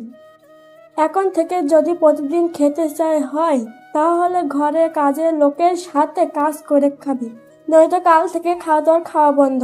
ছোট মা, ঘরের কাজ করার জন্য তো অনেক কাজের লোক আছে, তাহলে আমাকে আবার কাজ করে খেতে হবে কেন? ঘরে কাজের লোকের বেতন কি তুই দিবি? কাল থেকে বাড়িতে কাজের লোক কমানো হবে, দুজনের কাজ তুই একা করবি, এটাই আমার শেষ কথা। ছোট মায়ের কথা শুনে কি বলবো বুঝতে পারছি না। বেশ অসহায় দৃষ্টিতে তাকিয়েছিলাম আমি। এই কি সেই ছোট মা যে আমাকে প্রতিবেলা নিজ হাতে খাইয়ে দিত? আমার যেন এগুলো কিছু বিশ্বাস হচ্ছে না। মনের ভিতর একটা রাগ সৃষ্টি হয়। তাদের প্রতি বেঁচে থাকার জন্য আমায় কষ্ট করতে হবে, তাই প্রতিদিন ঘরের কাজ করতাম। কাজের লোকের থেকে বেশি কাজ করাতো আমাকে দিয়ে। ছোট মা আর চাচাতো ভাই রফিক পায়ের উপর পা তুলে আমাকে অর্ডার দিত, আমি সেই অনুযায়ী কাজ করতাম। জীবনটা কেমন যেন বিষাক্ত বিষাক্ত মনে হচ্ছে। নিঝুম রাতে একা একা আকাশপানে তাকিয়ে মা বাবার সাথে কথা বলতাম। কেন তারা আমায় এই অভিশপ্ত দুনিয়া একা রেখে চলে গেছে? আমাকে কেন নিয়ে গেল না? চার দেওয়ালের বদ্ধ রুমটায় নিজের কান্নাগুলো শোনার মতো কেউ ছিল না। জীবনে কখনো কারো উপর খুব বেশি নির্ভর হওয়া ঠিক না, কারণ অন্ধকারে নিজের ছায়াও নিজেকে ছেড়ে চলে যায়। আমার কান্নার শব্দে কাউকে ব্যথিত করিনি। আমার মৃত্যু সংবাদে ওরা কখনোই ব্যথিত হবে না। অনেকবার ভেবেছিলাম চলে যাব এই অবহেলিত পৃথিবী থেকে, কিন্তু নিজেকে শক্ত করেছি। মা বাবা মারা যাওয়ার 6 মাস পর আমার জীবনের সবচেয়ে বড় একটা কালো অধ্যায় সূচনা ঘটে। সেদিন আমার খুব জ্বর ছিল, বিছানা থেকে ওঠার ক্ষমতা আমার ছিল না। আমাকে সেবা যত্ন করার কেউ নেই। এই পৃথিবীতে আমি সেদিন ছিলাম অনেক একা। ছোট মা চিৎকার করে করে আমাকে ডাকছে। আমি এই জ্বরে নিয়ে কিভাবে নিচে যাবো বুঝতে পারছি না। অনেক কষ্ট করে সিঁড়ি বেয়ে বেয়ে নিচে যাই। আমার অবস্থা তেমন ভালো না। ছোট মায়ের সামনে যেয়ে বলি, ছোট মা, আমাকে এইভাবে ডাকছো কেন? কোনো কিছু প্রয়োজন? ছোট আব্বু সোফার উপর আরাম করে গম্ভীর মুখো হয়ে বসে আছে আর আমার দিকে রাগের দৃষ্টিতে তাকিয়ে আছে। ছোট মা আমার কাছে এসে আমার চুলগুলো ধরে জোরে টান দিয়ে বলতে থাকে, রাফি, এই টাকাগুলো কোথায় লুকিয়েছিস সেটা বল। তুই আমাকে এখনো ভালো করে চিনতে পারিসনি। আমি টাকার জন্য তোকে মেরে ফেলতে 1 মিনিট দেরি করব না। বল তোর টাকাগুলো কোথায় রেখেছিস? আমি বুঝতে পারছি না ছোট মা কোন টাকার কথা বলছে, তাই আমি অবাক হয়ে জিজ্ঞেস করলাম, ছোট মা কোন টাকার কথা বলছো তুমি? আমি কোনো টাকা লুকিয়ে রাখিনি। মিথ্যা বলছিস কেন তুই? আমার আলমারি থেকে 10 লক্ষ টাকা তাহলে কে নিয়েছে? তুই ছাড়া আর কেউ তো আমাদের রুমে পরিষ্কার করতে যায় না। শেষ সুযোগ, বলে দে টাকাগুলো কোথায়। এরপর আমি যা করব তুই তা কল্পনা করতেই পারবি না। ছোট মা, আমি তোমার আলমারি থেকে কোনো টাকা চুরি করিনি, বিশ্বাস করো আমাকে। সেদিন আমার কথা কেউ বিশ্বাস করিনি, শুনিনি আমার ব্যথার উকড়ে ওঠা সেই মায়াবী কান্না। চাচা আর চাচি মিলে অনেক মেরেছে আমায়, মুখ দিয়ে রক্ত বের করেছিল আমার। চাচা ফোন দিয়ে পুলিশের হাতে উঠিয়ে দেয় আমাকে, মিথ্যা অপবাদ দিয়ে বের করে দেয় আমাকে আমার নিজের বাসা থেকে। শেষবারের মতো পিছনে ফিরে দেখে নেই আমার সেই স্বপ্নের হাসি খেলা বাড়িটা, যেখানে ছোট থেকে বড় হয়েছি। আজ সেখান থেকে মিথ্যা অপবাদ মাথায় নিয়ে বেরিয়ে যাচ্ছি। পুলিশ অফিসাররা যখন বাসার গেট পেরিয়ে যাবে, তখনই আমাদের বাসার পুরনো কর্মচারী করিম চাচা দৌড়ে আসে আমার কাছে। চাচাকে দেখে কান্না করে দেয় আমি। আমাকে অনেক আদর করতো উনি। আমার কাছে সে করিম চাচা কানে কানে বলতে থাকে, তোমার বাবা মাকে মেরেছে তোমার ছোট মায়ের আপন ভাই সালমান, আর টাকাটাও চুরি করেছে সে। জীবনে অনেক বড় হবে তুমি, মা বাবার খুনের বদলা নিতে হবে তোমায়। এখানে শেষ নয়, এখান থেকে তোমার জীবনের পথ শুরু। ভালো থেকো। করিম চাচার কথা শুনে সেদিন আমি খুব হয়ে এসেছি। পাগল হয়নি, তবে সাইকো হয়ে গেছিলাম আমি। মনের ভিতর অনেক কষ্ট চাপা পড়ে গিয়েছে আমার। মনে মনে একটা নাম জপেছি আমি, সালমান। দুনিয়ার যেখানে সে থাকুক তাকে খুঁজে বের করে নিজ হাতে আমার টার্গেট। আমার একটাই লক্ষ্য, একটাই স্বপ্ন, সালমান ভাই। জেলে অনেক মানুষের সাথে পরিচয় আমার। কেউ কেউ ছোট ছোট গ্যাংয়ের লিডার, আবার কেউ ছিল লিডারের কাছের লোক। 4 বছর পর জেল থেকে বের হয়, মুখে দাড়ি দিয়ে আবৃত হয়ে যায়। 4 বছর পর নিজেকে নিজে চিনতে পারছিলাম না আমি। কোথায় ছিল সুন্দর সেই শৈশব, আর আজ জেল থেকে বের হওয়া একটা আসামি আমি। লাল রক্ত চোখের, জীবনের প্রথম হাতে পিস্তল নেই। প্রথম দিকে অনেক ভয় পেতাম, কিন্তু লাইফে ভয় পেলে শুধু সময় নষ্ট, জানি আমাকে মারতে হবে। তাহলে কেন ভয় পেয়ে পিছিয়ে যাব, হয়ে যায় অদৃশ্য মাস্তান। সালমানের খোঁজ করে জানতে পারি ঢাকার ডন হয়ে যায় সে। সালমানকে ধরতে হলে তার সে বড় কিছু হতে হবে আমার। শুধু করি মাস্তানি, সারা দেশ ছড়ে যায় রাফু ভাই রাফু ভাই। কিন্তু এখন সে রাফু ভাইয়ের চেহারা সবার কাছে রহস্যময়। অনেক আবেগ নিয়ে কথাগুলো বলে থামে রাফি। রাত প্রায় শেষের দিকে দূর থেকে শোনা যাচ্ছে মসজিদে দেওয়া মসজিদের ফজরের আজান। আজকে রাফি মসজিদে যাবে। অনেকদিন যাবৎ নামাজ পড়া হয় না তার। শরীর থেকে শার্টটা খুলে কালো একটা পাঞ্জাবি পরে নেয় সে। মাথায় টুপিটা লাগিয়ে রওনা দেয় মসজিদের উদ্দেশ্যে। বিমের কথা শুনে সবাই ক্যাম্পাসের গেটের দিকে তাকায়। একটা সুদর্শন যুবক ক্যাম্পাসে প্রবেশ করছে। পরনে তার কালো কালারের শার্ট, আগের মতো করে বুকের বোতামটা লাগানো না, স্টাইল জিন্স। চোখের চশমাটা বদলে গেছে, আগেরটা মতো মোটা ফ্রেম না। কম বেশি অনেক রাফির দিকে তাকিয়ে আছে। আজ হঠাৎ করে এমন করে বোকা ছেলেটা সবাইকে অবাক করে দিবে ভাবতেও পারছে না কেউ। রাফি নুসরাতদের দেখেও না দেখার ভান করে প্যান্টের পকেটে হাত দিয়ে চলে যাচ্ছে। তখনই নুসরাত রাফিকে ডাক দেয়। রাফি যেন এই ডাকেরই অপেক্ষা করছিল। আজ মূলত সে হালকা করে গেট আপ চেঞ্জ করেছে নুসরাতের জন্য। রাফি নুসরাতকে দাঁড়িয়ে সামনে যেয়ে দাঁড়ায়, কোনো কথা বলে না। আগ বাড়িয়ে নুসরাতি রাফিকে জিজ্ঞেস করে, কি ব্যাপার রাফি, আজ হঠাৎ এমন গেট আপ? নতুন গার্লফ্রেন্ড পেয়েছো নাকি? গার্লফ্রেন্ড না, তবে কোনো এক প্রবাসীকে দেখার পর থেকে মনটা কেমন যেন করছে, তাই আর নিজেকে হালকা চেঞ্জ করার চেষ্টা করছে। আমরা তো দেখতেই পাচ্ছি কেমন চেঞ্জ। দামি শার্ট প্যান্ট, চোখের চশমাটাও পরিবর্তন, হাতে লেটেস্ট মডেলের নতুন ঘড়ি, শরীরের পারফিউমের তাজা গন্ধ আসছে। বাহ, বেশ ভালোই তো। নিজেকে চেঞ্জ করেছো একদিনে। চেষ্টা করেছি নিজেকে বদলাতে। আজ মনে হয় কিছুটা সফল হয়েছি। এই পৃথিবীতে টিকে থাকতে হলে নিজেকে আরো উন্নত করতে হবে। মানুষ যতটা সুখী হতে চায় সে ততটাই হতে পারে।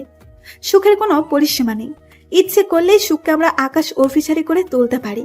এখন এটা বলো যে তোমার গার্লফ্রেন্ডকে, আর সে কি এই ভার্সিটিতেই পড়ে নাকি অন্য কোথাও?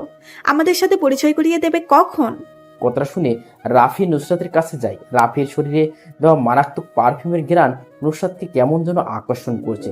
রাফি আরেকটু কাছে যেয়ে নুসরাতের কানে কানে যেয়ে বলে, অনুরোধ নয়, তবে অনুরাগে বলছি, আজ বিকেল 4টায় তোমার জন্য অপেক্ষা করব ধানমন্ডির লেকের পাড়ে। আমি জানি তুমি আসবে, তোমার সাথে নতুন কাউকে পরিচয় করিয়ে দেবো, তবে শুধু তোমার একারই দাওয়াত রইল, অন্য কারো নয়। কথাটা বলে সেখানে আর না, কারণ সে জানে এখন দাঁড়ালেই নুসরাতের সামনে অনেক প্রশ্নের উত্তর দিতে হবে। অপেক্ষা সে বিকেল 4টা, কখন সেই সময়টা আসবে। সময়টা বিকেল 3:40। রাফি আয়নার সামনে দাঁড়িয়ে নিজেকে গুছানোর চেষ্টা করছে। রাফি আজ একটা নীল রঙের পাঞ্জাবি পরেছে, তার সাথে কালো জিন্স, চোখে স্টাইল চশমা, হাতে লেটেস্ট মডেল রোলেক্স ঘড়ি, মাতাল করা পারফিউম। চুলগুলো আজকেই কেটে এসেছে, মুখে তেমন দাড়ি বোঝা যাচ্ছে না। নিজেকে আয়নায় দেখে নিজেই চিনতে পারছে না, মনে হয় কোনো রোমান্টিক শহরের নায়ক সে। টেবিলের উপরে থাকা বাইকের চাবিটা ডান হাত দিয়ে ঝাঁকাতে ঝাঁকাতে সিঁড়ি বেয়ে নিচে নামে। প্রথমেই টনির সাথে দেখা হয় রাফি। টনি কেমন অচেনা দৃষ্টিতে তাকিয়েছে রাফির দিকে। টনির চাহনিতে বোঝা যাচ্ছে সে মনে হচ্ছে কোনো ফিল্মের স্টারকে দেখছে। রাফি টনির দিকে তাকায় আর তার গোলাপি রঙের ঠোঁট দিয়ে শীষ বাজাতে থাকে। টনি এসে রাফির সামনে দাঁড়ায়, নিঃশব্দে পা থেকে মাথা অব্দি স্কিন করে সে। টনি বুঝতে পারছে না যে হঠাৎ একটা ছেলের এমন করে সাজার কি কারণ থাকতে পারে, তাই সে রাফিকে জিজ্ঞেস করে, ভাই, দেখে মনে হচ্ছে কোথাও যাবেন, কিন্তু এমন ভাবে সেজেগুজে কোথায় যাচ্ছেন? রাফি নিঃশব্দে হাসে। সেই হাসিতে লেগে আছে অনেক বছর অপেক্ষা করার পর কোনো কিছু পাওয়ার উত্তেজনা। রাফি টনির প্রশ্নের উত্তরে বলে, যাচ্ছি কোনো এক প্রেয়সীকে নিজের আবেগময় শহরে আমন্ত্রণ জানানোর জন্য।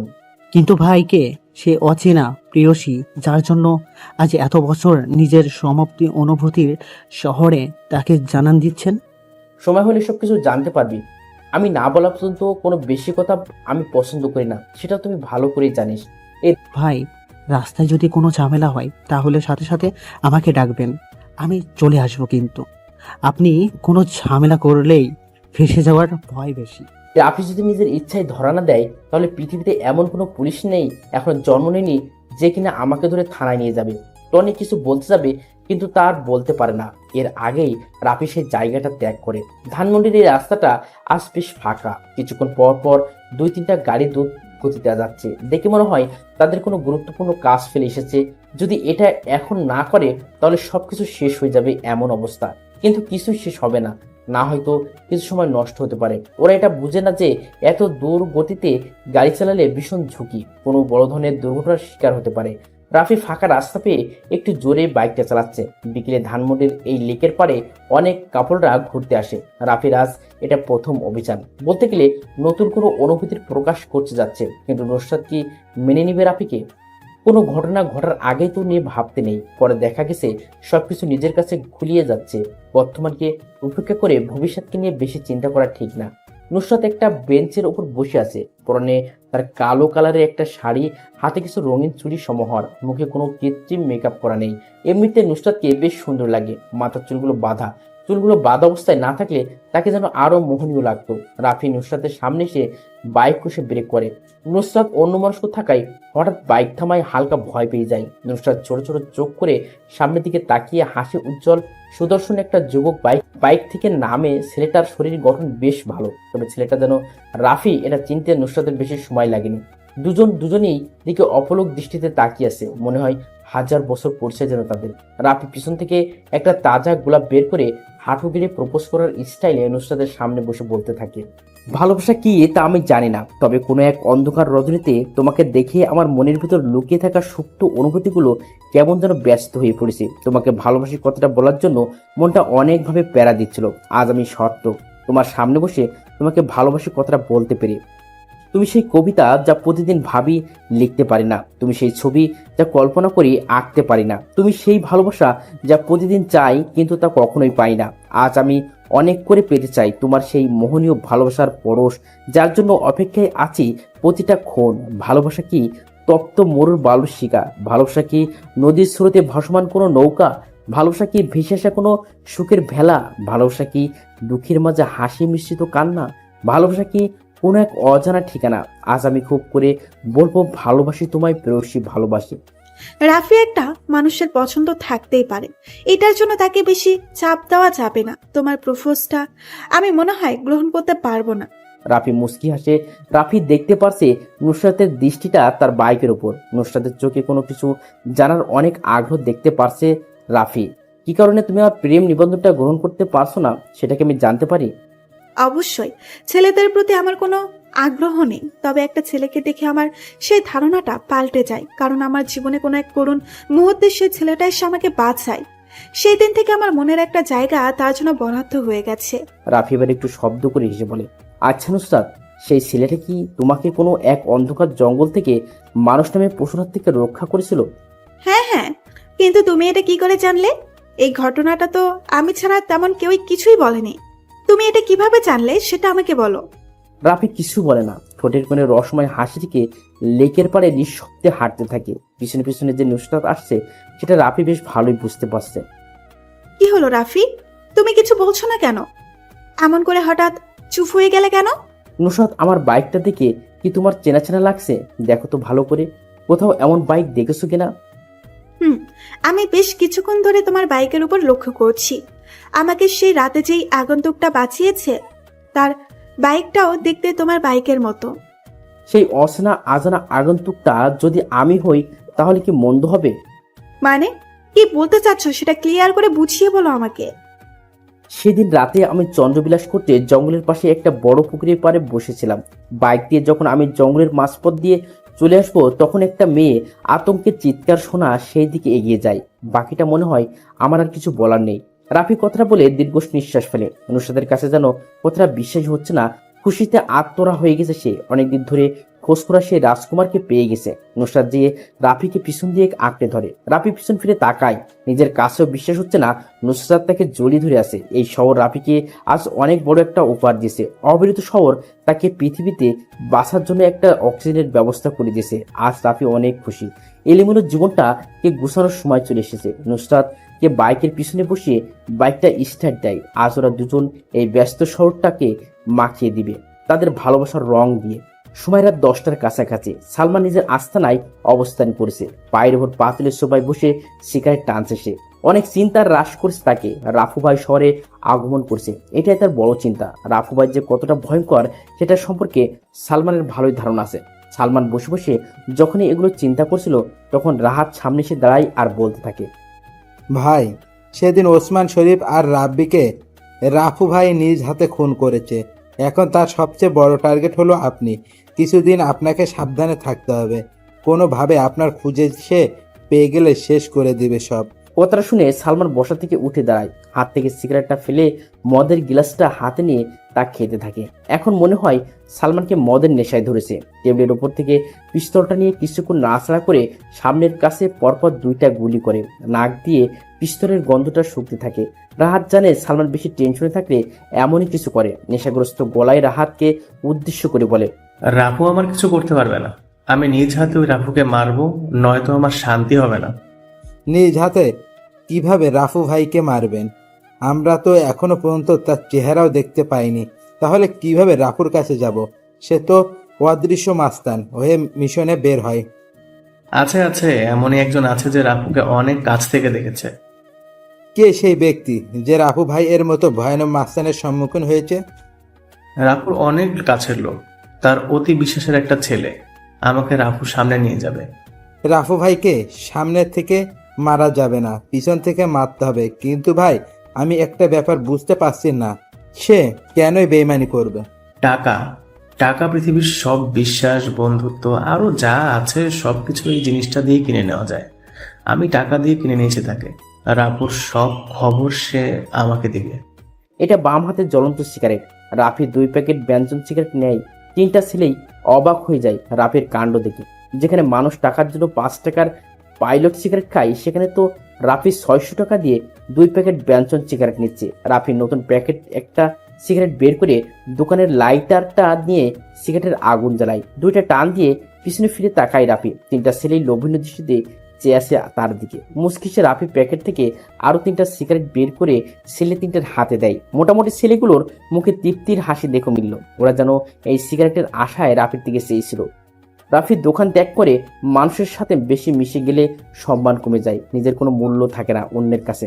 যার কারণেই সেই মানুষগুলো যখন তখন যে কোনো কথা লিমিট ক্রস করে বলে ফেলতে পারে। রাফি যা ভেবেছিল তাই হলো আজকে। রাস্তায় অনেক লোক হাঁটতে বের হয়েছে, কারো হাতে আছে জ্বলন্ত। রাফি চিন্তা করছে এই অপরূপ সৌন্দর্যের রাতে যদি নুসরাত পাশে থাকতো তাহলে কতই না ভালো হতো, কিন্তু আজ মনে হয় না সেই আশাটা পূরণ হবে। আরাফ বাইকের উপর আরাম করে বসে বসে সিগারেট ফুঁকছিল। তখনই রিফাত হাসির ছলে জোরে কথাটা বলে। আরাফ রিফাতের দিকে তাকায়, দেখে রিফাত ভার্সিটির গেটের দিকে তাকিয়ে কথাটা বলছে। হাত দিয়ে রিফাতকে সরিয়ে গেটের দিকে তাকায় সে। কালো কালারের নিউ মডেলের নতুন বাইক R50 ভার্সন 3 নিয়ে রাফি প্রবেশ করেছে। পিছন থেকে রাফিকে জড়িয়ে ধরে আসে নুসরাত। এটা থেকে অনেক রেগে যায় আরাফ, যার বই প্রকাশ করছে নিজের হাতে থাকা জ্বলন্ত সিগারেটটা জোরে চেপে ধরে আসে। রিফাত, শাওন, মাসুদ, তোরা সবাই যে হকি স্টিক, স্ট্যাম্প, জাহাজ সব নিয়ে আয়। আজকে রাফির বাচ্চাটাকে আমি শেষ করে দিব। ওর সাহস হয় কি করে আমার ভালোবাসার মানুষকে নিয়ে বাইকে করে ভার্সিটিতে আসার? রাফি আজকে অনেক চেঞ্জ হয়ে ভার্সিটিতে এসেছে। সাদা কালারের চেক শার্ট, কালো জিন্স, হাতে লেটেস্ট মডেলের ঘড়ি, পায়ে সাদা কনভার্স, চোখে স্টাইলিশ চশমা। বাইকের পিছনে তার ভালোবাসার মানুষটা বসা। মনের মধ্যে কেমন জানি আলাদা একটি ফিলিংস বসছে। রাফি বাইকটা থামায়। সামনে আরাফ আর তার বন্ধুরা হাতে স্টাম্প স্টিক নিয়ে দাঁড়িয়ে আছে। রাফি আর নুসরাত বাইক থেকে নেমে দাঁড়ায়। রাফিকে কোনো কিছু বলার সুযোগ না দিয়েই আরাফ তার হাত দিয়ে শক্ত স্টিকটা দিয়ে জোরে একটা বাড়ি মারে রাফির পায়ে। রাফি ব্যথায় কুকড়ে উঠে, তবে সেটা প্রকাশ করে না, শক্ত হয়ে দাঁড়িয়ে থাকে। ঠোঁটের কোণে ঝুলেছে হতাশার ডাক, সেই হাসি। নুসরাত সামনে এগিয়ে আসবে, তার সে পারে না। রাফি হাতের ইশারায় নুসরাতকে থামিয়ে দেয়। আরাফ একটু এগিয়ে যায় রাফির দিকে। রাফির কলারটা ধরে ভার্সিটির সবার সামনে নিয়ে আসে। রাফি কিছু বলে না। আরাফ জোরে চিৎকার করে বলে, আমি নুসরাতকে পছন্দ করি, এটা এই ক্যাম্পাসে সবাই ভালো করে জানে। তাই কোনো ছেলে নুসরাতের আশেপাশে ঘেঁষে না। কিন্তু তুই সেই দুঃসাহস করেছিস। আজ আমি তোর এমন অবস্থা করব যে যা দেখে ভার্সিটির সবাই ভয় পেয়ে যাবে। আমি কি আমার কোনো ছোট ভাইকে এখানে ডাকতে পারি? বেশি সময় নিব না, জাস্ট 10 মিনিট। রাফি কথাটা বলে আরাফের উত্তরের অপেক্ষায় তাকিয়ে থাকে। কম বেশি সবাই রাফির দিকে চেয়ে আছে। রাফি যে আজকে অনেক বড় বিপদে পড়েছে, কিন্তু সাহায্য করার মতো এই ভার্সিটিতে কেউ নেই। রাফির কথাটা শুনে আরাফ হাসতে হাসতে বলে, ডাক, তুই তোর কোন বাপকে এখানে ডাকবি? আজ আমার দেওয়া শাস্তি থেকে তোরে কেউ বাঁচাতে পারবে না। রাফির প্রশ্নের উত্তর সে পেয়ে গেছে। মুচকি হেসে সবার থেকে একটু দূরে যে পকেট থেকে দামি মোবাইলটা বের করে কাকে যেন ফোন দেয়। 2 মিনিট কথা বলে রাফি আগের জায়গায় এসে দাঁড়ায়। আরাফ এখন 10 মিনিট সময় অপেক্ষা করবে। আরাফ হাত দিয়ে কাউকে একটা চেয়ারে আনতে পাঠায়। 4 পায়া বিশিষ্ট নীল কালারের চেয়ারে পায়ের উপর পা তুলে বসে আরাফ। 10 মিনিট অপেক্ষা করতে করতে একটা সিগারেট খাওয়া যাক, যেমন ভাবনা তেমন কাজ। আরাফ একটা সিগারেট জ্বালায়। সবাই জানে আরাফের ক্ষমতা কতটা উপরে। আরাফ নিজের হাতে থাকা ঘড়ির দিকে তাকায়। রাফির দেওয়া 10 মিনিট শেষ। যাদের হাতে ঘড়ি আছে সবাই নিজেদের ঘড়িতে সময়টা দেখে নেয়। 10 মিনিট শেষ, কিন্তু এখনো কেউ আসছে না। রাফির মোবাইলে টুইং করে একটা মেসেজ আসার শব্দ হয়। আরাফ সিগারেটটা নিচে ফেলে দেয়, বসা থেকে উঠে দাঁড়ায়, রাফির কাছে এসে বলে, নিজের হাতের ঘড়ির দিকে একটু তাকা। 10 মিনিট তো শেষ, তো ছোট ভাই কি আসবে না তোকে বাঁচাতে? রাফির সময় দেখতে হয় না, সে নিজের সময়কে নিজের অস্তিত্বে ঘোরায়। ছোট ভাই তো কখন এসে বসে আছে, কিন্তু তোরা কখন অ্যাকশন শুরু করবি সেটার অপেক্ষায় বসে আছে। রাফির কথা শুনে উপস্থিত সবাই ক্যাম্পাসের গেটের দিকে তাকায়, কিন্তু কাউকে আসতে দেখতে পারছে না। তাহলে কি রাফি মিথ্যা কথা বলছে? কিন্তু এখনো মিথ্যা বলে লাভ কি? বড় কোনো ধরনের সমস্যা এখানে আজ হবেই।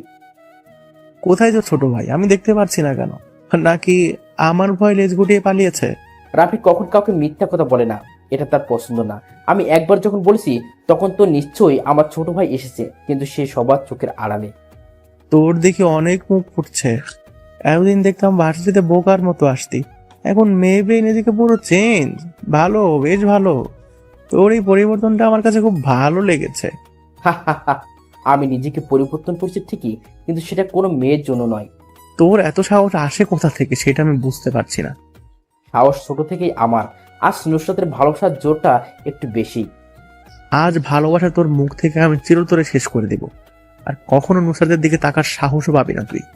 কথাটা বলে আরাফ নিজের ডান পাটা দিয়ে রাফির বুকে জোরে লাথি মারে। রাফি একটু দূরে ছিটকে পড়ে। রাফি নিচ থেকে উঠে যায়। আরাফ যে রাফির মুখের পাশে সজোরে কিল মারে। আরাফ এত জোরে মারে যে যার কারণে রাফির ঠোঁট কেটে গল গল করে রক্ত বেরোতে থাকে। রাফি ডান হাত দিয়ে ঠোঁটের কাছ থেকে রক্তটা নিয়ে দেখে উচ্চ কণ্ঠে হাসতে থাকে। আরাফ বোকা বনে যায়। একটা ছেলে ঠোঁট ফেটে রক্ত বেরোচ্ছে, সেটা দেখেও সে কিভাবে হাসতে পারে?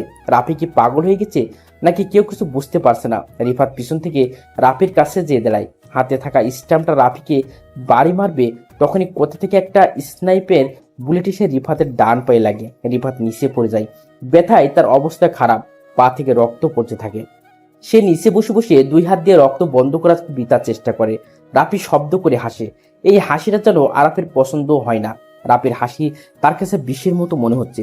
সাবধানতা বজায় রেখে আরাফ ডান হাতে স্টিকটা নিয়ে রাফির দিকে এগিয়ে যায় মারার জন্য, কিন্তু সেটা আর পারে না। আরাফ এর আগেই গরম একটা বুলেট এসে আরাফের ডান হাতে লাগে। তার হাত থেকে শক্ত স্টিকটা নিচে পড়ে যায়। বাম হাত দিয়ে ডান হাতের উপর চেপে ধরে, কিন্তু এই ব্যথা যেন একটু কমায় না। এখন যদি মৃত্যু হয়ে যেত তাহলে ভালো হতো। এই অসমাপ্ত ব্যথা সহ্য করার মতো না। আরাবদের এই করুণ অবস্থা দেখে পিছনে হাতে স্টিক নিয়ে দাঁড়িয়ে থাকা 2টা ছেলে দৌড়ে পালিয়ে যায়। উপস্থিত কেউ বুঝতে পারছে না কোথা থেকে সাইলেন্সার লাগানো বুলেট এসে লাগছে আরাবদের শরীরে। সবাই অধীর আগ্রহ নিয়ে দেখে যাচ্ছে। রাফি চেয়ারটা টেনে বসে, একটা সিগারেট জ্বালাইছে। পরিবেশটা এখন শান্ত, তবে কিছুক্ষণ পর কি হবে জানা নেই কারো। সবার কাছে রাফিকে কেমন যেন অচেনা লাগছে। কেউ কখনো রাফির এমন অবাক কাণ্ড দেখেনি। রাফি সিগারেট বিষাক্ত ধোঁয়াগুলো উপরের দিকে ছাড়তে ছাড়তে বলে, আরাব কেমন লাগলো আমার শেষ খেলাটা? এতক্ষণ ধরে আমি তোকে কিছু বলিনি, এর মানে এই না যে আমি বোকা, আমি কিছু বলতে পারবো না। আমি শত্রুকে মারতে একটু টাইম নিই না, দেখতে চাই শত্রু আমার প্রতি কতটা কঠোর হতে পারে। তার বাচ্চা, তোকে আমি দেখে নেব। তুই আমাকে চিনিস না আমি কে, কি আমার ক্ষমতা, এই সম্পর্কে তোর কোনো ধারণা নেই। আমি নিজের ক্ষমতা সম্পর্কে ধারণা নেই, আবার তোর ক্ষমতা সম্পর্কে কি জানবো আমি?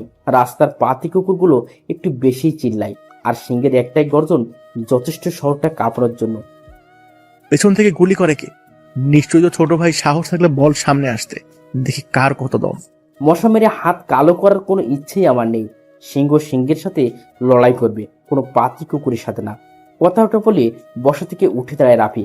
বাম পা দিয়ে চেয়ারটাকে ফেলে দিয়ে সে সামনে যেয়ে নুসরাতের হাতটা ধরে সে। রাফি, তোর সাথে আমার আবার দেখা হবে। এখন সময়টা তোর ছিল, কিন্তু তখন আমি সময়টা নিজের করে নেব। চ্যালেঞ্জ রইল। আরাফের কথা শুনে রাফি কত মাথাটা বাঁকা করে জোরে জোরে বলে, দাওয়াত রইল আমার নির্বিচ্ছিন্ন শহরে, নিজের শহরে ডেকে এনে ভালো খাতিরদারি করব। রাফি কথাটা বলে সেখানে আর দাঁড়ায় না। নুসরাতকে বাইকের পিছনে বসিয়ে রওনা দেয় তাদের গন্তব্যে। রাত 12টা কিংবা 1টা হবে। বাইরে মুষলধারে বৃষ্টি পড়ছে। শহরটা এই বৃষ্টিতে ভিজতে ভিজতে পরিষ্কার হয়ে যাচ্ছে, কিন্তু এই শহরের কিছু মানুষের মন এখনো পরিষ্কার হয়নি। ভিতরে রয়ে গেছে অহংকার, হিংসা, মিথ্যে, আরো কত কিছু। মিরপুরের এই রাস্তাটা আজ বড্ড ফাঁকা, কোথাও কোনো মানুষের আনাগোনা নেই। নিস্তব্ধতা হয়ে গেছে ব্যস্ত শহরটা। দূর থেকে ল্যাম্প পোস্টের আলো স্পষ্ট দেখা যাচ্ছে মিরপুরের এই নীরব রাস্তায় একদল লোক দাঁড়িয়ে আছে। পরনে সবার রেনকোট, কারো রেনকোট কালো কালারের, আবার কারো হলুদ। কেন তারা এভাবে বৃষ্টির দিকে রাস্তায় দাঁড়িয়েছে? কি তাদের উদ্দেশ্য? রাফি আজকে রাতে মিশনের জন্য প্রস্তুত হয়ে গেছে। কালো কালারের পরিচিত রেনকোটটা পরে বাইকটা স্টার্ট দেয়। আজকে বাইরে অনেক বৃষ্টি, রাস্তাটা পুরো ফাঁকা। নিজের মা বাবা মায়ের মৃত্যুর প্রতিশোধে সালমানের মৃত্যু ঘোষণা করতে যাচ্ছে রাফি। সন্ধ্যা থেকে রাফি টনিকে দেখছে না, যার কারণে একাই মিশনে বের হয় রাফি। মিরপুরের স্টেডিয়ামের পাশের রাস্তায় এসে বাইকটা থামায় রাফি। সামনে অনেকগুলো লোক রেনকোট পরে দাঁড়িয়ে আছে। তাদের মধ্যে থেকে চেয়ারে বসে থাকা লোকটাই সালমান। সেটা বুঝতে রাফি কোনো অসুবিধা হলো না। রাফি সামনের দিকে এগিয়ে যায়। সালমানের সামনে একটা চেয়ার খালি পড়ে আছে। রাফি যেয়ে সেটাতে পায়ের উপর পা তুলে বসে। সালমান এতক্ষণ রাফির জন্য অপেক্ষা করছিল। বৃষ্টির আমেজটা কমে আসছে, কিন্তু জোরে বেগে হাওয়াটা থামার নামই নিচ্ছে না। গাছ থেকে পানি পড়ার টুইটুম্বুর আওয়াজটা এখনো পরিবেশটাকে আরো রহস্যময় করে তুলেছে। দুজনের মধ্যে নীরবতা বিরাজ করেছে, কিন্তু এই সময় নীরবতা যেন শুভ পাচ্ছে না। আমার সামনে এখন বসে আছে বাংলাদেশের সবচেয়ে বড় মাফিয়া লিডার রাফু ভাই। একটা শহর কাঁপাতে যার নিজের নাম তাই যথেষ্ট। সে কেন আমাকে মারার জন্য এত গেম খেলছে সেটাই বুঝতে পারছি না। কি কারণে আমি তার শত্রু হয়ে গেছি? আমি কাউকে মারার আগে বলি না কি কারণে তাকে মেরেছি। রাফু ভাই, কোথায় আপনার সৈন্যদল? আমার পিছনে তাকিয়ে দেখেন, কত সৈন্য দাঁড়িয়ে আছে আমাকে রক্ষা করার জন্য। আপনি একা তো আমাকে মেরে এখান থেকে চলে যেতে পারবেন না। তোকে পাহারা দেওয়ার জন্য এত পালাকুতার প্রয়োজন হয়, কিন্তু আমার কাউকে প্রয়োজন হয় না। আমি একাই 100। আজ আর সেই পুরনো ডায়লগে কাজ হবে না। এই শহরে একটাই বাঘ থাকে, তার নাম সালমান খান। আমার কথায় শহরটা চলে। তুই কি করবি রে আমার? ছোট একটা শহর তোর কথায় চলে, কিন্তু আমার কথায় পুরো দেশের মাফিয়া পুলাপান চলে। আজ তোকে বাঁচাতে কেউ আসবে না, সেটাই আমার বড় দুঃখ। কিন্তু আমারও কিছু করার নেই, আজ আমি নিজ হাতে তোকে মারবো। সময় কার কখন বদলে যায় সেটা বলা যায় না, কিন্তু আমি বলতে পারি আজ এখানে তুই বেঁচে থাকবি না। আমি বসে বসে দেখবো তুই একা কি করতে পারিস। কথাটা শুনে রাফি বসা থেকে উঠে দাঁড়ায়, পিছন থেকে পিস্তলটা বের করে পরপর 4টা গুলি করে। চোখের পলকের আগে সালমানের পিছনে দাঁড়ানো লোকগুলোর কারো মাথার, কারো পায়ে, বুকে গুলি লাগে। কেউ রাফিকে গুলি করার সময় পায় না। রাফি পিস্তলটা রিলোড দিয়ে আবার এসে সালমানের সামনে চেয়ারে বসে পড়ে। সালমান জানে রাফি অনেক ভয়ানক মাস্তান, কিন্তু আজ প্রথম তার নিজের চোখের সামনে দেখল রাফি রক্তের নেশায় মেতে উঠেছে। শত্রু তাজা রক্তের গন্ধ যেন তার কাছে যেন অতি প্রিয়। সালমান রাফিকে উদ্দেশ্য করে, 4 জন লোক মেরে নিজেকে রাফিয়ান দাবি করা আর বোগার স্বর্গে বাস করা একই কথা। পিছনে ফিরে তাকিয়ে দেখ, আর মাত্র 2 জন লোক আছে, কেউ বেঁচে নেই। রাফির কথা শুনে সালমান পিছনে ফিরে তাকায়, দেখে 2 জন ছেলে বাদে কেউ বেঁচে নাই, সবাই নিচে পড়ে আছে। তাদের নিথর দেহ দেখে সালমান ভয় পেয়ে যায়, কিন্তু রাফির সামনে তা প্রকাশ করছে না। সালমান মুস্কি হেসে নিজেকে স্বাভাবিক করে নেয়। রাফি একটু অবাক হয় সালমানের এমন মুস্কি হাসি দেখে। কি হলো, তুই এমন করে হাসছিস কেন? হাসবো নাই বা কেন? আমার হাসির কারণ আছে, তাই আমি হাসছি। সালমান কখনো কারণ ছাড়া হাসে না। সালমানের রহস্যময় কথাটা রাফির সহ্য হয় না। পিস্তলটা পিছনের দিকে তাক করে পরপর 2টো গুলি করে পিছনে 2টা ছেলেও পিস্তলা ভেজা রাস্তার উপর পড়ে যায়। সালমান আরো জোরে জোরে হাসতে থাকে। রাফি যে সালমানের রেনকোটের কলার ধরে বলতে থাকে, শেষ তোর পালা কুকুরগুলো সব মরে রাস্তায় পড়ে আছে, পিছনে তাকিয়ে দেখেনি, তোকে এখনই শেষ করে দেবো আমি। চালাগুলি দেখি কেমন বুকের পাটা তোর। এখনো অনেক মাইন্ড গেম খেলা বাকি আছে, সেটা শেষ করে নি আগে। আমি আর অপেক্ষা করতে চাই না, সময় অনেক দিয়েছে, আর না, আজ আমি এখানেই খেলা শেষ করে দিব। হঠাৎ কারো গলার শব্দ পেয়ে রাফি আর সালমান সেদিকে তাকায়। বাইকে হেলান দিয়ে কোণে এক আগন্তুক দাঁড়িয়ে আছে। পরনে তার কালো রেনকোট, মাথায় বড় হুডওয়ালা টুপি, মুখে কাটা মাস্ক। আগন্তুক দেখে অনেকটা রাফির সাথে মিল আছে। কে আগন্তুক? রাফির নিজের ধারণা বাইরে, কিন্তু আগন্তুকের গলার কণ্ঠটা রাফির অনেক পরিচিত, তবে রাফি সেটা মনে করতে পারছে না। আগন্তুককে দেখে সালমান জোরে জোরে হাসতে থাকে আর বলতে থাকে, চলে এসেছে আমার মাইন্ড গেমার। রাফু, তুই চাইলেও আমাকে আজ মারতে পারবি না, কারণ তোর একটা বড় জিনিস আমার কাছে আছে। কি সেই জিনিস যেটা তোর কাছে আছে? আরে আরে, এত উচ্ছ্বসিত হচ্ছিস কেন? জানবি কি তোর জিনিস, আর দেখতেও পারবি। অনেক সময় হয়ে গেছে সিগারেট খাওয়া হয় না, আমি সিগারেটটা জ্বালিয়ে নিই, তারপর তোর সাথে কথা বলছি। সালমান, আমার জিনিসটা কি সেটা দেখা, আমি আর অপেক্ষা করতে পারছি না। জিনিসের জন্য রাফু ভাই অনেক পাগল দেখছি। এই বের করে আন রাফু ভাইয়ের অমূল্য সম্পদ। সালমান, তুই নুসরাতকে ধরে নিয়ে অনেক বড় ভুল করে ফেললি। সঠিক সময়ে এমন ভুল কাজ করাই তো আমার স্টাইল। যতক্ষণ পর্যন্ত নুসরাত আমার কাছে থাকবে ততক্ষণ তুই আমার কিছুই করতে পারবি না। সামনের আগন্তুকটাকে আমি সেটা জানতে চাই। আগন্তুককে দেখলে তুই অনেক কষ্ট পাবি, আমি চাই না তুই মরার আগে এমন কষ্ট পাস। কে মরবে কে বেঁচে থাকবে সেটা সময় বেশ ভালো জানে। আগন্তুককে বল মুখ থেকে মাস্কটা খুলে ফেলতে। সালমান হাত দিয়ে কিছু একটা ইশারা করে। সামনে থাকা আগন্তুক মুখ থেকে মাস্কটা সরিয়ে নিচে ফেলে দেয়। দূরে ল্যাম্প পোস্টের আলোয় মুখটা কিছুটা বোঝা যাচ্ছে যে আগন্তুকটা টনি। রাফি অনেকটা চমকে উঠে টনিকে এইভাবে দেখে। বেইমান সবাই বেইমান, টনিকে এত বিশ্বাস করতো রাফি, কিন্তু কি করলো সে বেইমানি করছে। টনি, তুই এখানে এই অবস্থায় কেন? ভাই, টাকা টাকা সবই তার খেলা। সালমান ভাই আমাকে 10 কোটি টাকার অফার করে তোমার সাথে বেইমানি করার জন্য, আমিও তাই করি। তোর টাকা প্রয়োজন, আমি দিতাম তোকে টাকা, এর থেকেও বেশি, কিন্তু তুই সেটা না করে আপনার সাথে বেইমানি করলি। কিচ্ছু করার নেই রাফু, টাকার জন্য সবাই সবকিছু করতে প্রস্তুত আছে। রাফি আর সহ্য করতে পারে না, খেলাটা এখানে শেষ করা দরকার। রাফি কোমরের কভার পয়েন্ট থেকে ছোট একটা পিস্তল বের করে, চোখের পলকের আগের 2টা গুলি করে একটা যে টনির কপাল বের করে বাইরে চলে যায়। টনি নিস্তেজ হয়ে নিচে পড়ে যায়। আরেকটা বুলেট যে সালমানের বাহুতে লাগে। ব্যথায় কুকড়ে ওঠে সালমান। নুসরাত ভয়ে কাঁপছে। রাফি সালমানের দিকে এগিয়ে যায়, পিস্তলটা রিলোড দিয়ে নেয় রাফি। সালমান ভয় পেয়ে যায় রাফিকে দেখে, সে ভয়ে পিছাতে থাকে। রাফি সালমানকে থামানোর জন্য আরেকটা গুলি করে তার পায়ে। সালমান ভয়কাতর চেহারা নিয়ে কাঁপা কাঁপা গলায় বলতে থাকে, রাফু ভাই, আমাকে ছেড়ে দেন। আমি আপনার কি এমন ক্ষতি করছি যার কারণে আমাকে এইভাবে শাস্তি দিচ্ছেন? মনে করে দেখ, আজ থেকে প্রায় 10 বছর আগে ঢাকার সবচেয়ে ধনী বিজনেসম্যান আশরাফ চৌধুরী আর তার স্ত্রীকে কোন এক আধার রাতে খুন করে চলে গিয়েছিলি তুই, মনে আছে সেই কথা? না ভাই, আমি তো তেমন কোনো খুন করিনি। মিথ্যা কথা আমার একটু সহ্য হয় না, তুই সত্যি কথা বল, বেঁচে যাবি। হ্যাঁ হ্যাঁ ভাই, আমি নিজেই খুন করেছি। কিন্তু সেই 10 বছর আগের ঘটনার সাথে আপনার কি সম্পর্ক?